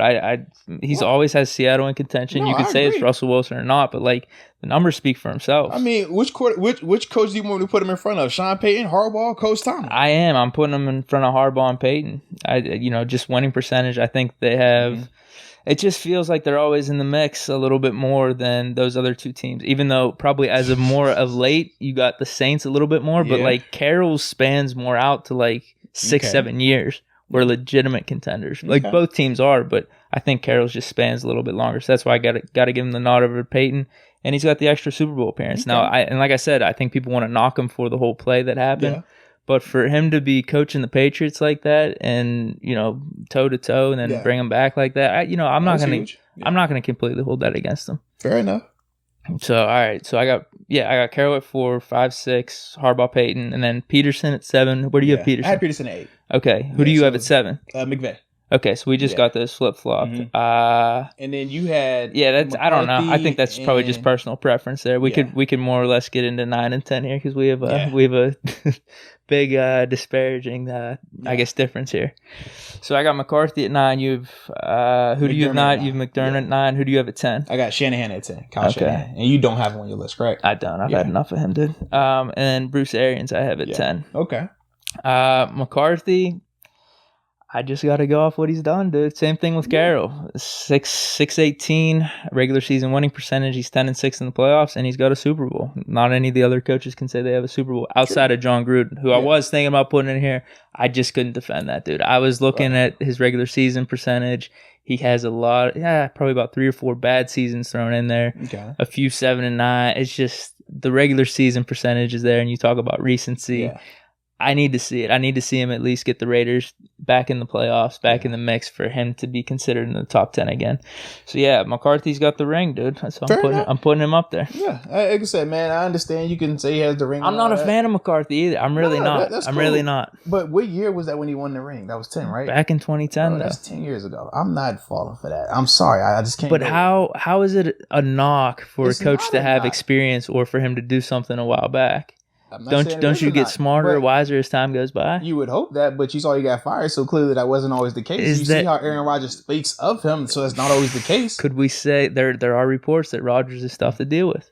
I don't care. There are reports about that. I don't care. So I know we could say Rodgers is the reason he won, or he's the reason he's doing good. We're going to find out with McCarthy this year. But he could have been the reason for McCarthy's demise as well. We'll find out right now in Dallas. And I'm going to side with Rodgers for sure. Yeah. I'm definitely going to side with Rodgers there. But so that's why for me, I don't have McCarthy up here because from a recency standpoint, last time he was at the helm, it was not good. So when I think of a guy like Sean McDermott, who you saw when he took over in Buffalo, historically with Buffalo, it was the joke. Who's the worst franchise, the Bills or the Browns? Difference is McDermott has led this team in the past 3 years, 2 playoff appearances, only 1 losing season during those 3 years, whereas he's had way less talent, way less fanfare, and he's had to do it in a division that included the best team with the best coach, with the best player, and all these other things. So for me, that's why I have McDermott at 9. And the reason why I have Shanahan at 10 is because, and it took a lot for me to put him up there. This is more the recency element of it, though, because he was just in the Super Bowl. But those first 2 years from Shanahan were terrible. I don't care about the injuries at quarterback because they were bad. Yeah, but for me, the same way I don't care about what Coach Tomlin had to deal with this past season at quarterback. I don't care about Cal Shanahan and what he had to deal with at quarterback his first 2 years. When you had Garoppolo, okay, great. You went to a Super Bowl. You had a great season. I mean, you were killing and all this other stuff. But with Cal, I think going forward, he can still be successful. In fact, I'm more confident in Shanahan being successful than I am in McVay being successful because Shanahan is more well-rounded in terms of his coaching style, whereas McVay is very heavy on the offensive element of it. But we've seen now it's caught up to him. We've seen that style that he uses in terms of getting the guys. You're not big on the Rams this year, huh? I never were. Oh, yeah, I'm not a Jared Goff guy though. That's the whole thought process. And we saw last year with the Mason led team. You remember you talked bad about Mason and all this other stuff. Mason did lead his team to beat the Los Angeles Rams with McVay, Goff, Gurley, and all these other guys. So for me, yeah, it is what it is, dude. So I got Arians, man, and that's kind of why I knocked Shanahan those first 2 years. I mean, he has one really awesome year. Mm-hmm. Dude, Arians is low-key underrated here, man. Dude, he has... All right, hold on. Look.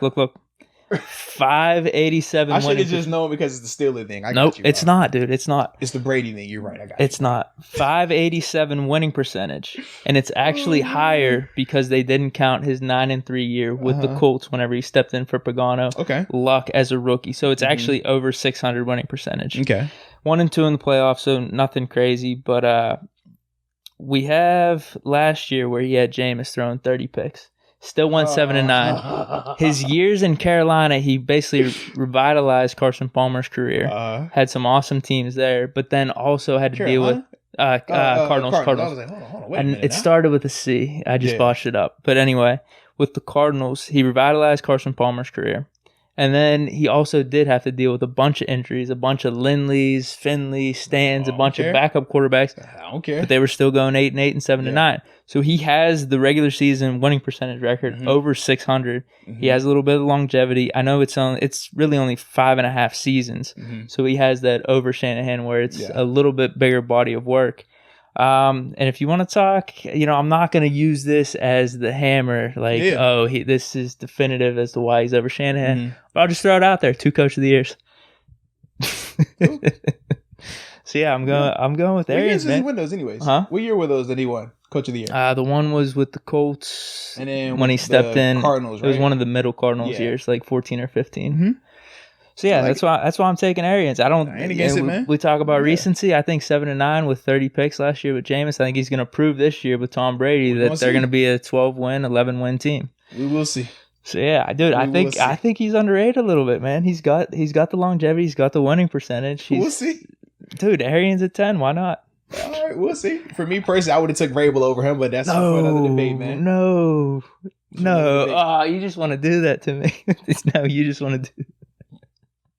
Just throw it out there. Come on, dude. Get that out of here. No, get that out of here. You said Mike Zimmer as well. I'll take Zimmer over him too. What? No, come on. On the cutting room floor, I had like Zimmer, McDermott, John Gruden.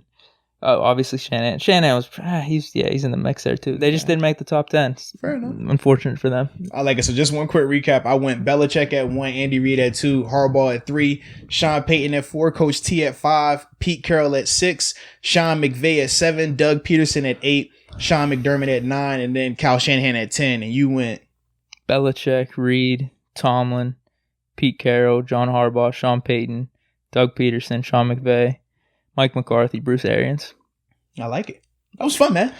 That was a blast. That was fun, man. That was a blast. That was some heated debates there, dude. Always, man. Always. It's because we back in the room together. You know how that goes, that man. Was fun. Energy gets live. That was fun. But shoot, man, we appreciate everybody, man, for listening, tuning in. Shout out to all the subscribers out there, too, man. Absolutely. You know what I'm saying? And until next time, baby. Peace.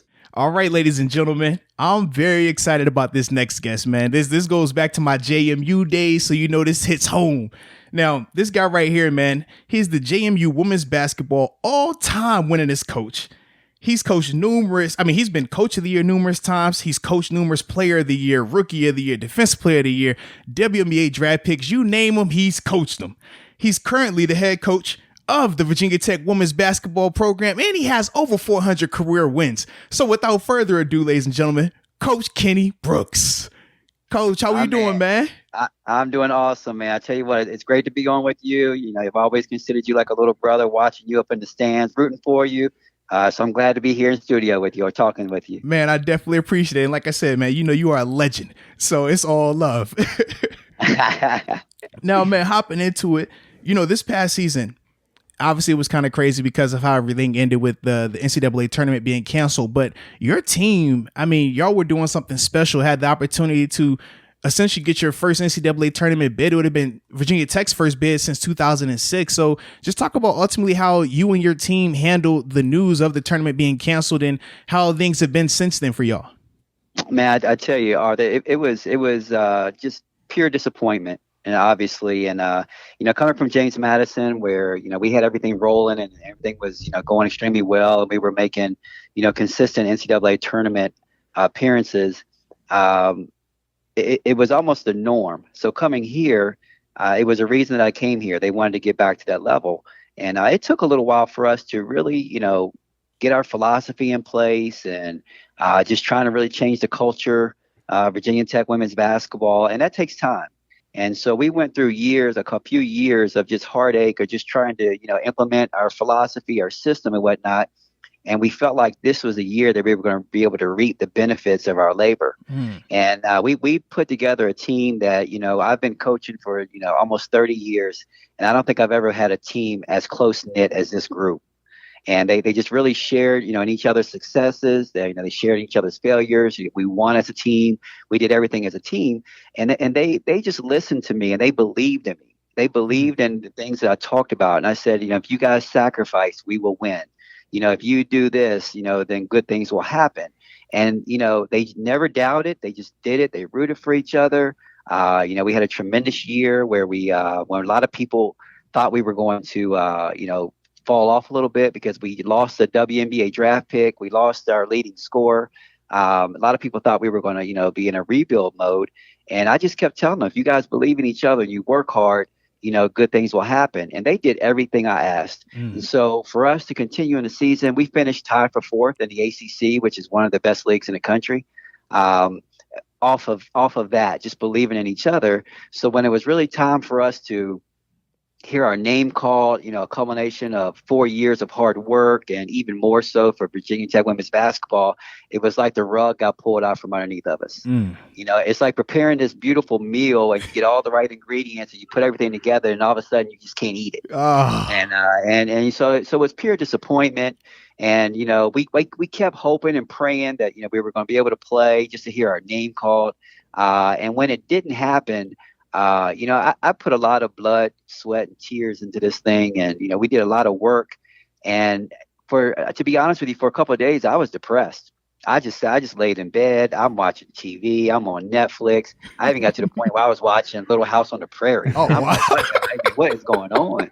And the thing that really pulled me together is I just kept getting string of texts, you know, from the kids. And they were like, Coach, we know you work so hard. We feel so bad for you and the seniors. And, you know, this is, you know, you put so much into it. And when I kept getting texts like that, you know, I'm supposed to be in the leadership role to uplift them. And very quickly they were uplifting me.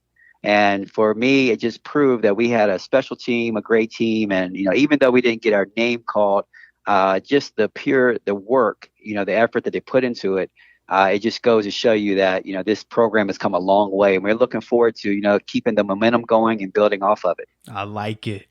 Coach, I was listening to some interviews online, and you mentioned that you're really big on your family. Can you tell me why, and is there anything that you do in particular to make sure that you have your family as a priority? Like, is there anything that you just set up? Like, how do you set aside your time for your family? Well, man, I tell you, family is everything. You know, coming from a close-knit group, you know, family when I was growing up, my days at JMU, and, you know, the way people embraced me there, and I just felt like it was a big family atmosphere. You know, I always wanted a family of my own. And when I started later on in life, you know, I didn't have my first child until I was almost 30. And, you know, obviously, I think when I had it, I was a little bit more mature at that point. And I had a little girl, and I wanted a little girl, and it's always daddy's little girl. And then my second child came, and I wanted a little boy, and she became a girl too. She was a girl. And so I was like, man, this must be an omen. I was on the men's side coaching basketball, and I'm like, somebody's trying to tell me something. And I had an opportunity to make a switch, and I switched over to the women's side. And once I did that, it was always a dream of mine to be able to coach my daughters. To coach my daughters, and I always had that that dream of being able to do that. And so I made that switch. And stuck with it. I always included my family around. That's the most important thing that happens to me. 5 years later, I had another daughter, so I knew I made the right choice switching over to women's basketball. And as they continue to grow, I always wanted them around. And if you go back to Harrisonburg and you talk to a lot of people in the JMU community, they watch my daughters grow up on the basketball court when they would run onto the floor with me after a game, or they were always around me. And that's the most important thing to me. So as we've continued to grow our family is growing, and they're getting older. And they were very fortunate, because I'm probably one of the very few coaches in America that their children never moved until they were in their teens. Wow. And so that they grew up in Harrisonburg, grew up in the Convocation Center, grew up in that community, and they didn't leave until my oldest was 18, my middle was 16, and my baby was 11, and that was the first time they'd ever made a move as coaches' kids. And so when we came here, I wanted to continue it. I gave my daughters the option, and my two older daughters have decided to play for me. Man, that's awesome. And they're here. They're here with me at Virginia Tech. For me, it really helped ease my transition, just having my whole family around. Just because leaving a school that you absolutely adore in JMU and starting a program over, there's some heartache sometimes, and they really, them being around so much really helped. We came closer knit as a family. And one day I'm going to write a book, because not only have I coached one daughter, but I coached two at the same time. Wow. And so that in itself, the things that we've gone through, the things that my children have gone through, just being a coach's kid, playing for their dad, the good, the bad, the ugly, but it's all made them better people as a result of it. And our family is closer. So family is everything to me, and it's my responsibility. I've often said, my biggest and most important responsibility is being a dad. And it's the best responsibility that I do have. Was there ever a point where you felt like you were out of balance, maybe? Like, do you remember that time and place, perhaps, where you're like, I do got to spend more time with my family. I'm going way too much into the coaching realm here, where it's taking me out of balance? All the time. And I think, especially as a young assistant coach, you're always on call, and you're spending long hours in the office. And, a lot of times, my coach, Lefty Drizel, he always taught us, he said, don't mistake activity for achievement. And I think we would just sit in the office trying to last the head coach. We weren't even really doing anything, and I could have been spending time at home. and I'd get home, and I'd miss so much, because I missed their first steps, or I missed this, or I missed that. I became a head coach. It didn't change much, because you were on the grind. You were trying to establish yourself. And I remember when I would leave to go recruiting, and you would leave for weeks at a time. And my two older daughters, they were young, and they would cry. They would hang on my leg, and they were like, "Dad, don't go, please don't go." And it tore me apart. But I think what tore me apart even more was when they got a little bit older, and I was leaving for weeks at a time, and they were like, "Okay, Dad, see you later." And they had gotten used to it, and I'm like, "Oh, I had to reevaluate. I had to reevaluate what's really important." And so then I started including them in everything that we did, taking them on trips, letting them watch film with me. My middle daughter she boasts and brags now that she's really a smart basketball player. She says it's because I sat on his lap, because I knew that was my time to get with him alone. Man. And I'd watch film with him, and that's how he and I connected, was through basketball. And so those little moments in there, it's a lot of them, the things that you've missed. And, even as they're older right now, they'll tell stories, and their mom will start laughing. And I'm like, I don't even know what they're talking about, because I wasn't there, so it makes you feel bad, because, you've missed a lot. But my family's been wonderful. They understand. They know that, it was done for them, and, for the family. But, you do miss out on a lot of moments, and you realize that. Man, that's beautiful though, hearing about that connection with your daughters. And going back to when you talked about switching to the women's side of basketball, I mean, to give people a little bit of backstory, you had just came off of being an assistant on the men's side at JMU that 93-94 season, and y'all were very successful. You won the CAA tournament. You got an opportunity to coach in the NCAA tournament. So just talk about how much of an adjustment for you, how hard was that for you to do that? And ultimately, did you ever have any second thoughts about it?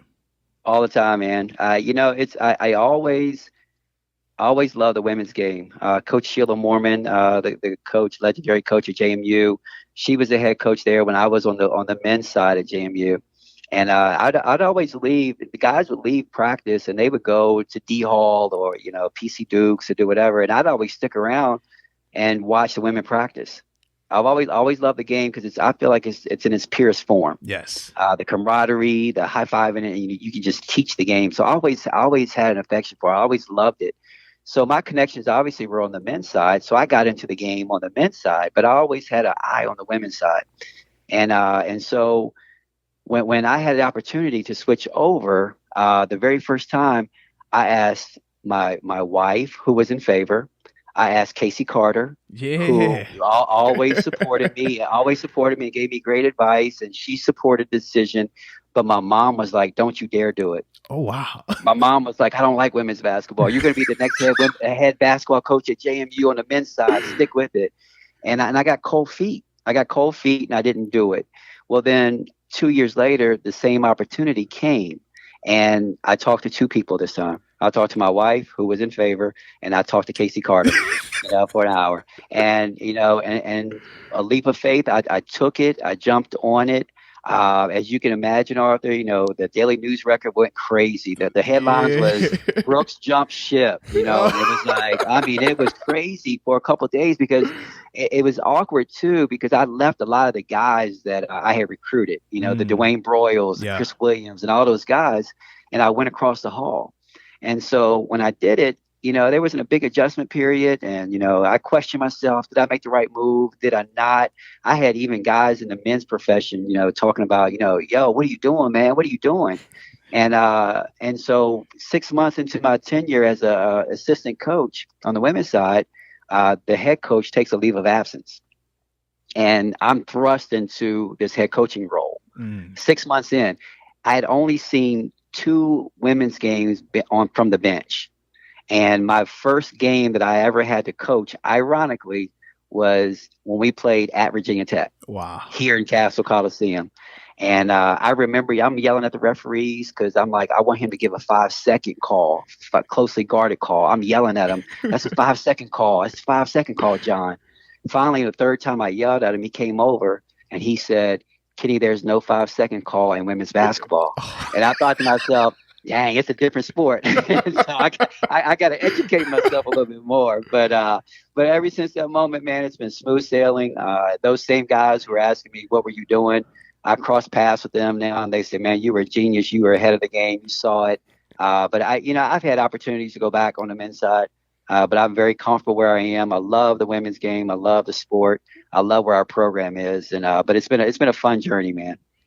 Now, what were those 2 years like in between the time you initially denied coaching and going over to the women's side versus when you decidedly decided to make that jump? What were those 2 years like? What were you thinking? Were you constantly full of regret? Very much so, because I knew it was in my heart. It was just going to take that leap of faith. It was going to take the courage to go against the norm. No one ever left the men's game on top of the men's game to go to the women's game. And it just wasn't being done. You had some guys who went from the men's game to the women's game because maybe they got fired or they didn't have a job or whatever the case might have been. And I think I got some side eyes from some of the women in the profession because they didn't know my intention. But my intention was pure because I wanted to be on the women's side. I wanted to be there. It wasn't big. I had to be there. I wanted to be there. And once they realized that, he wants to be here, it's not just him trying to come over here and take advantage of a situation and take a job away from someone, then they accepted me. But those 2 years in between, it was a lot of regret. lot of regret. It's kind of like I felt like an opportunity slipped away. And when the opportunity came the second time, I called my wife real quick. She said, "Do it." I ran across campus. I left the convocation center, ran across campus, ran into Casey Carter's office. Casey Carter's our academic coordinator, Arthur. Awesome lady. Yeah. Tested out the best.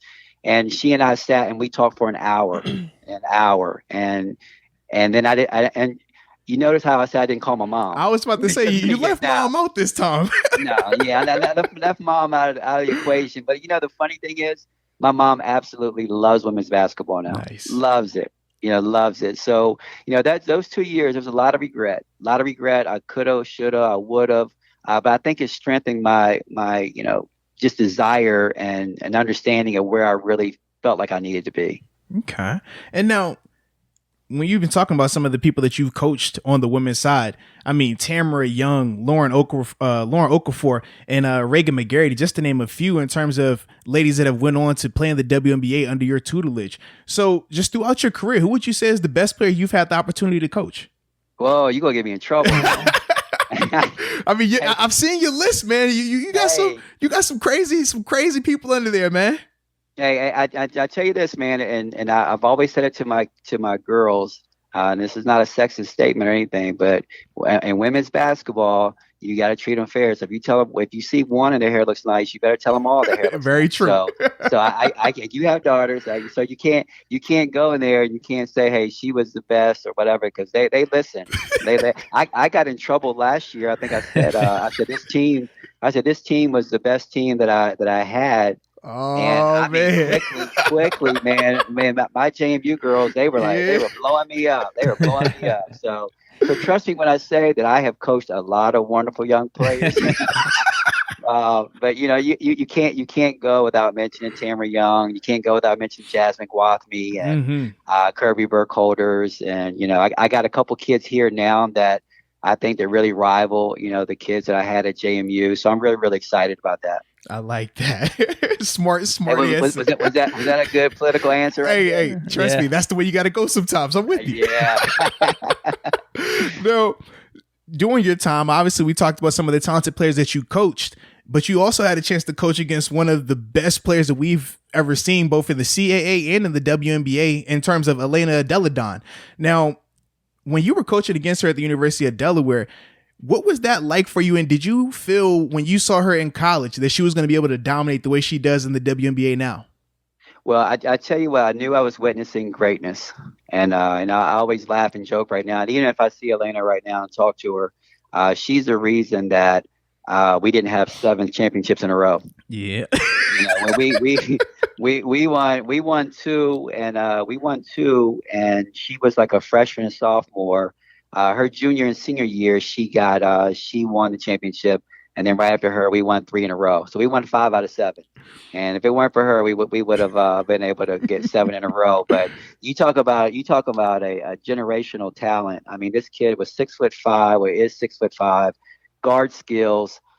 She'd go on the block. You double team her, she'd hit somebody for an open shot. She'd take a bigger person out on the perimeter. If you touched her, she shot like 99% from the free throw line. So it was like almost impossible to try to stop her. You just had to try to make it difficult for her. And one of the best performances I've ever encountered. Now I'll give you a little backstory. We were about to play them her freshman year, if I'm not mistaken. And I never really seen her up close and personal. So we had our practice players, and our practice players are consisted of males. And I had a couple kids on there, and one in particular, he was 6'4", 6'5". He actually became my director of operations. He's my director of operations now. And so we had him being on the scout team as Elena Delle Donne. And so I'm trying to rally the team up, and I told him to, go at it and, score whenever he could. And I'm yelling at the team. I'm like, if you guys don't play better, she's going to come in here. She's going to get 50 on you guys, and she's going to embarrass you guys in the convocation center. And you guys better take it serious. Well, we're playing them, and we're winning the game. We had Dawn Evans, if you remember Dawn Evans. Yeah, absolutely. And I mean, it is like a one-on-one battle. Those two are just going at it. And Elena, we held her in check pretty much. Towards the end of regulation, I think she only had like 32. You hear I said check, held her in check for 32. 32. and they ran a play. We're up 3. They ran a play at the waning moments. 5-4. They threw it to her, and she was right in the line sight of the basket with me. They're on the other end, and she shot about a 35-footer. And when that thing let go, I looked at her. I looked at the ball. I said, "That's right on the money." And I just turned around, didn't even watch it go in, and I heard the Convocation Center crowd go, "Ooh!" And I'm like, "Yeah, it must have went in." And then from that point on, we went overtime, and she finished the game with 55 points. Yeah. Okay, 55 points. Now we got the win, but she had 55 points. And I just walked away thinking she's going to be a problem. She's going to be a problem. And just to watch her, she's a generational talent, and watch what she's done in the WNBA. I can't say that I thought she was going to dominate to the point where she's going to be MVP or the best player in the world, but it doesn't surprise me. And it's a lot of fun to watch her. But she really elevated our league. It was fun competing against her. My kids love competing against her. But she was definitely fun to go against, but a pain in the neck sometimes too. Man, yeah, that game was crazy. That was 2010, I want to say, man. So yeah, it was nuts. No, the good old days. Oh yeah. Now, going back to one of your former players in Tamara Young, who, like you said, lit it up at JMU. She's still having a crazy WNBA career as well, but she's also taken on the reality TV star as well, man. Being a part of Loving Hip Hop Atlanta, big reality show. So my question is, have you ever watched her in some of the shows, and do you ever talk to her about the shows and stuff? I watch her when I can, when I'm flipping through. I don't really watch a whole lot of reality TV. I say we don't, but I will find myself on a Sunday afternoon watching episode after episode of something, Kardashians or something. And then I'm like, what? What am I doing? But I have seen her on it. I talk to her. She and I probably talk once a week still. And I tell you what, Arthur, man, I'm so proud of her, because when she was at JMU, she would freeze and I put a microphone in front of her. Wow. And, from what she's done and where she's come, not only on the basketball court, but, she has her own clothing line. And, you look at her, she has so much style and grace, and, she's just a wonderful kid. She represents, man. She represents JMU to the fullest. Very, very proud of her. And I often tell her she's my OG. She's the one, she was the first kid I ever signed. Wow. And how about that? She was my first kid I ever signed. And that's a great first kid to sign. That's great. It didn't get any better than that ever. But still, she often thanks me for believing in her, and I often thank her for making me the coach that I am, because I had to learn how to push her. I had to learn how to get the best out of her, and not just settling. And, I'd find different ways to elevate her game. And there'd be times in practice where I would put her on one team with the subs, and put the rest of the starters on the other team. Oh, wow. And just to challenge her, and wouldn't call any fouls for her. And, she'll call me today and thank me for that, because it made her tougher. And now she knows what I was doing to her, just trying to get her to be as good as she could possibly be. But that's my baby, man. She's my baby, and she we talk, and I'm so proud of her and what she's done. Now, you mentioned you coaching your daughters earlier in the podcast here. What was that recruitment process like? Were they actually thinking about going somewhere else? My oldest daughter, no. My middle daughter, yes. Ooh, okay. And, yeah. It's just, that middle child syndrome. They're always going to try to rock the boat. You said this was the middle child was the one that would watch film with you all the time, right? Yeah. Oh, man. Yeah. She through my oldest child, easygoing, kind of would go with the flow, and I gave her opportunity, and she told me early that she wanted to play for me. And so basically what I did from that point on, we did the AAU circuit a little bit, but it was more me and her in the Convocation Center, putting her in position that she would be successful in my system. So I didn't have to put her with a trainer that was going to show her all these, chair moves and 2-ball dribbling and stuff that she wasn't going to be able to utilize. Her strength was to shoot the basketball. It wasn't as athletic as some, but she had good size. And so I knew how she was going to be able to benefit me and how she was going to be able to be successful in my system, and it was as a shooter. And so, a lot of people would say, well, she's not good enough to play for you at JMU. And then when I came to Tech, you're going to have a lot of haters out there. And so they were downplaying it. She can't do this. She can't do that. She came here, Virginia Tech, her freshman year, and she broke the single season record for freshmen for most threes in a season. Shooter's gonna shoot, baby. Yeah, shooter's gonna shoot. Hey, it's always room for a shooter. Absolutely. And one of the best stories I ever had coaching her, we were at Boston College and we were playing, and she got that thing going. I mean, she was knocking them down, and I'm in coach mode, so I'm like coaching the next play. I'm coaching the next play, and a referee kind of walks up beside me during one of the little breaks, and she made 7 threes in that game. And so he kind of walked up to me, and he whispered to me, he said, she must have got that from her mother. Ooh. And I just started dying laughing. And for that, I had to say, you know what? I am dad. I got to congratulate her. I got to pat her on the butt. You did a tremendous job. You've done something I've never done. I've never made 7 threes in a game, but she tied my career high in 1 year and took me, 4 years to do it in college. So that was a tremendous experience for me. And it was tough going for her because she came into a system where, Coach Brooks is trying to change the philosophy, the culture, but also threw her in the locker room. So she took a little bit of the brunt, but I think she's, a lot better for it. Then my middle child is, she's not as good of a shooter, but she, just understands the game, knows it. So during her recruitment process, I said, hey, look, so these coaches are calling me. They're asking if you're open. What do you want to do? And she says, well, I want to go ahead and take some visits. I said, okay. Well, you take a visit, just understand that I have to open your scholarship up. And if somebody comes in and takes it, then it won't be there. She looked at me. She said, all right, I'm coming to JMU. And I said, okay, which turned into Tech.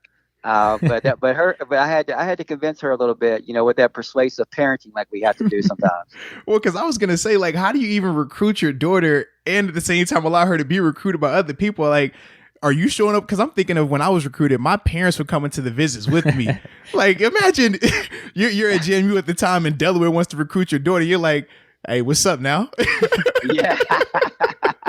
I even tried to use them a little bit. I said, hey, let's go on a visit to Delaware somewhere and see how they do things. But I said, nah, we're not going to waste anybody's time. But it's been unique. And I have another one. I have another child, another daughter.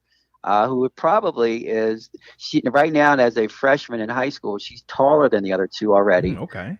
She's probably more talented, just not as motivated. So we got to get her going and see what she's going to do in the next couple of years. I like that. It's a good problem to have. I'll tell you that. Not bad at all. Now, speaking of your collegiate career, man, while you were playing, you had a chance to play under Coach Lefty Driesell. So just talk a little bit about, man, what that was like for you and how did that experience help you as a coach? Man, I tell you, when I played for him, I thought he was the absolute most crazy person I've ever seen in my life. And, he's yelling all the time. And it's like, why are you yelling? Why are you doing this? And, we get in the locker room and we always say, Coach Driesell's crazy. We'd laugh and we joke about it, the things that he did. And, I graduated. And when I graduated, he got me into the coaching profession. So he called me and my interview was, he said, hey, Kenny. I said, yes, sir. He said, you want to coach? Yes, sir. All right, be up here Monday. And I'm like, okay, that was my interview, So I got up there Monday and, I saw the game from a different side and I saw him from a different side. And so now when he was doing some of those things to the guys on the floor, I was into the meeting and I was privy to why he was doing it. And then it all made sense. I'm like, oh, that's why he did that.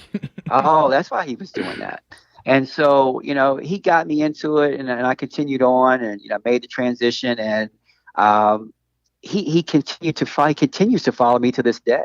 Nice. And he'll call me once a year and he'll send me a note, hey man, you playing too much zone, or stuff like that. And but I find myself doing the things to my kids that he did to me. And probably early on in my career at JMU, I'm like, man, this seems familiar what I'm doing to these kids. And I'm like, it's what Coach Driesell did. And I just had an epiphany one day. I'm like, you know what? This guy has really influenced me as a man, as a coach. And I really need to thank him. I appreciate what he did. And it's kind of funny because a lot of my former teammates will come back and they want to still talk about how crazy he was. And I don't even contribute to those conversations because I'm like, you guys just don't understand. That dude was a genius. That guy was the most caring guy because he was teaching us how to be men without coddling us all the time. You know, I learned more from the trials and the tribulations than I did from my successes at JMU. And, you know, it could have been easy because I could have ran, I could have left. You know, I didn't get the playing time I wanted to, or, you know, didn't get the shots that I wanted to. But I learned more from, you know, sticking it out, being tough and dealing with him and how he, you know, the way he just came at us and everything. And that made me a better person and a better coach. And so the biggest thrill that I had with him when he finally got inducted to the Hall of Fame, you know, I'm lobbying for it, just like I'm lobbying for Casey Carter to be into the JMU Hall of Fame. I'm lobbying for it. I'm hoping that it happens. And when it finally happened, man, I was so happy for him. And when he's giving his acceptance speech, man, he's got the whole crowd rolling because everyone knows Lefty. He's captivating. He holds an audience, and he's got everybody rolling on the floor. I mean, you see Coach K rolling on the floor. You see, you know, all these people are just, you know, you understand what he means to the game. And he gets into his speech, and he gets to a serious part in his speech, and he says, you know, I'm really proud of everybody, my former players. He said, I got 2 former players that are head coaches right now. And then he paused. And then he just kept on going. And I was like, man, he was about to say my name. and I'm like, oh, man. So he calls me a week later after the ceremony. And, you know, I'm blushing all over him. I'm like, Coach, you know, you did a great job. I'm so proud of you. I'm so happy. And he says, Kenny, he said, I want you to know. He said, I was going to say your name in my speech, but I forgot your name. Oh, wow. and I just started laughing because it was just a moment. And I said, Coach, I said, man, I knew you were talking about me. And that's one of the proudest moments that I've ever had because I knew you were thinking about me at one of your most prominent moments that you deserved. But, you know, that man has really influenced me more than I knew at the time. But as I get older, the more and more I appreciate it. And he definitely has a lasting effect on me and my coaching career. Man, that's awesome to hear. And shout out to Coach Lefty, man. He's a legend. Everybody knows that. Now, being that you played at JMU, did you feel any added pressure once you took over as the head women's basketball coach there? Oh, man, you have no idea. It'd be like if you went back and you had that headset on. Oh, and you man. Because you know, man, it's not, at that point, it was not a job. Okay. At that point, that's my school. All right. That was a responsibility that I had, not only to my players, but to that community, to the people who gave me the opportunity to take over that program. And so it wasn't even just about the wins and the losses. It was like, how do we conduct ourselves? How do we carry ourselves? How do we walk around town? If we represent the program the right way? When we were out there playing, it got to the point we were winning and winning so well. My last 3 years there, we were 60-3 in conference. Yeah, it was crazy. So it didn't become are you winning with grace? All right. So then it was like, okay, all right, I gotta have a proud product out there. Proud product. So every game, my wife would look at me and she says, why are you so nervous? And it says, because I don't want to disappoint anyone. And that pressure right there, I put more pressure on me than JMU administration could have ever put on me. Wow. Because it was my school. It was our school. And I was very proud of that moment. And so, you know, everything I did for that program, you know, it was with love, you know, with love. And when it came time for me to have to make a decision whether I was going to move on or not, man, that was the hardest decision I've ever made in my life. Absolute hardest decision. I mean, I cried. I was like, I still don't know what made me continue on with the process because you're leaving everything that you love. Cut me open now. Yeah, I'm going to bleed purple. You just can't take that out of you. No, you can't take it out of you. And, you know, what we had at JMU, you know, the experience is not just me coaching, but me playing, me going to school there, the pride that we have, you know, it was hard. It was hard. So, you know, I'm glad it was that way. Because it means that it meant a lot to us. It means our experiences were ones that we treasure. You know, some people go through the experience and they don't like their college experience. Right. You know, we loved ours. It's home. You know, and we're very proud of everything that even happens with JMU now. So So that pressure I put on myself was intense. And, so I look at like Lewis Rowe and what he was going through, and I try to offer condolences or just be there for him as much, because people don't understand. It's not just, okay, you're failing at your job, you're failing at your community, the community that kind of raised you. And that was the things that really, motivated me. I motivated me out of fear, maybe work harder. If I didn't feel like watching film anymore, it made me watch it a couple more hours just so we were prepared, because it was my school. Man, you're absolutely right though about that JMU connection, man. You feel it. It's different.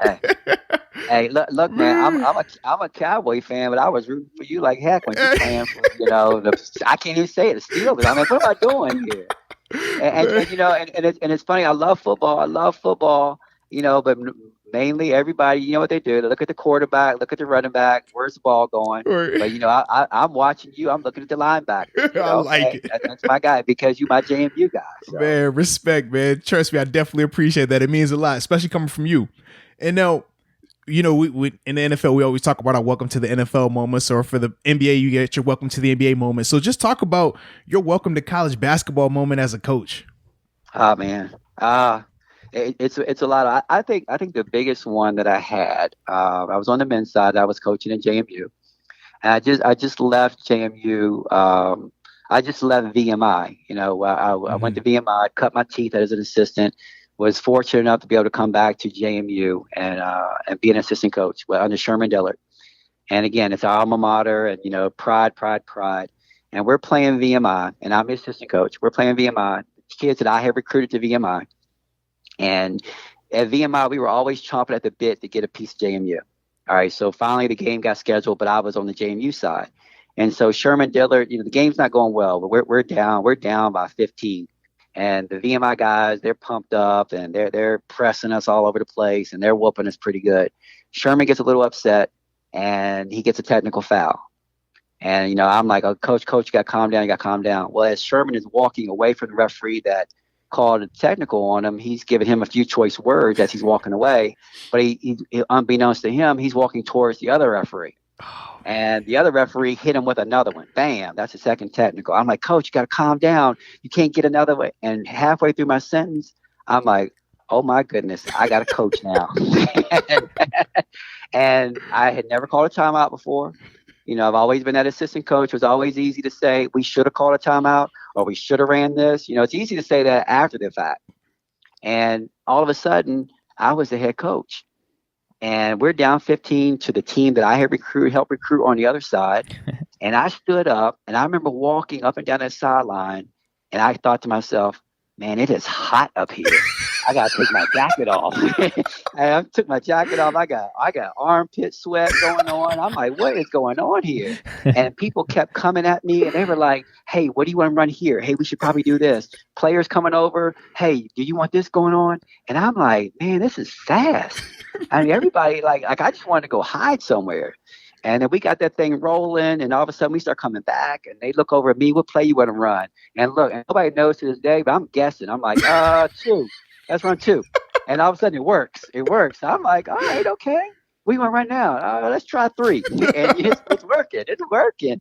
And all of a sudden we take the lead, and we start rolling. We end up winning the game by 15, right? And, so, I mean, emotions coming from everywhere. I just beat the team that I helped recruit. I'm at JMU, my alma mater. Oh, my goodness. I done called a timeout. I'm conducting the huddle.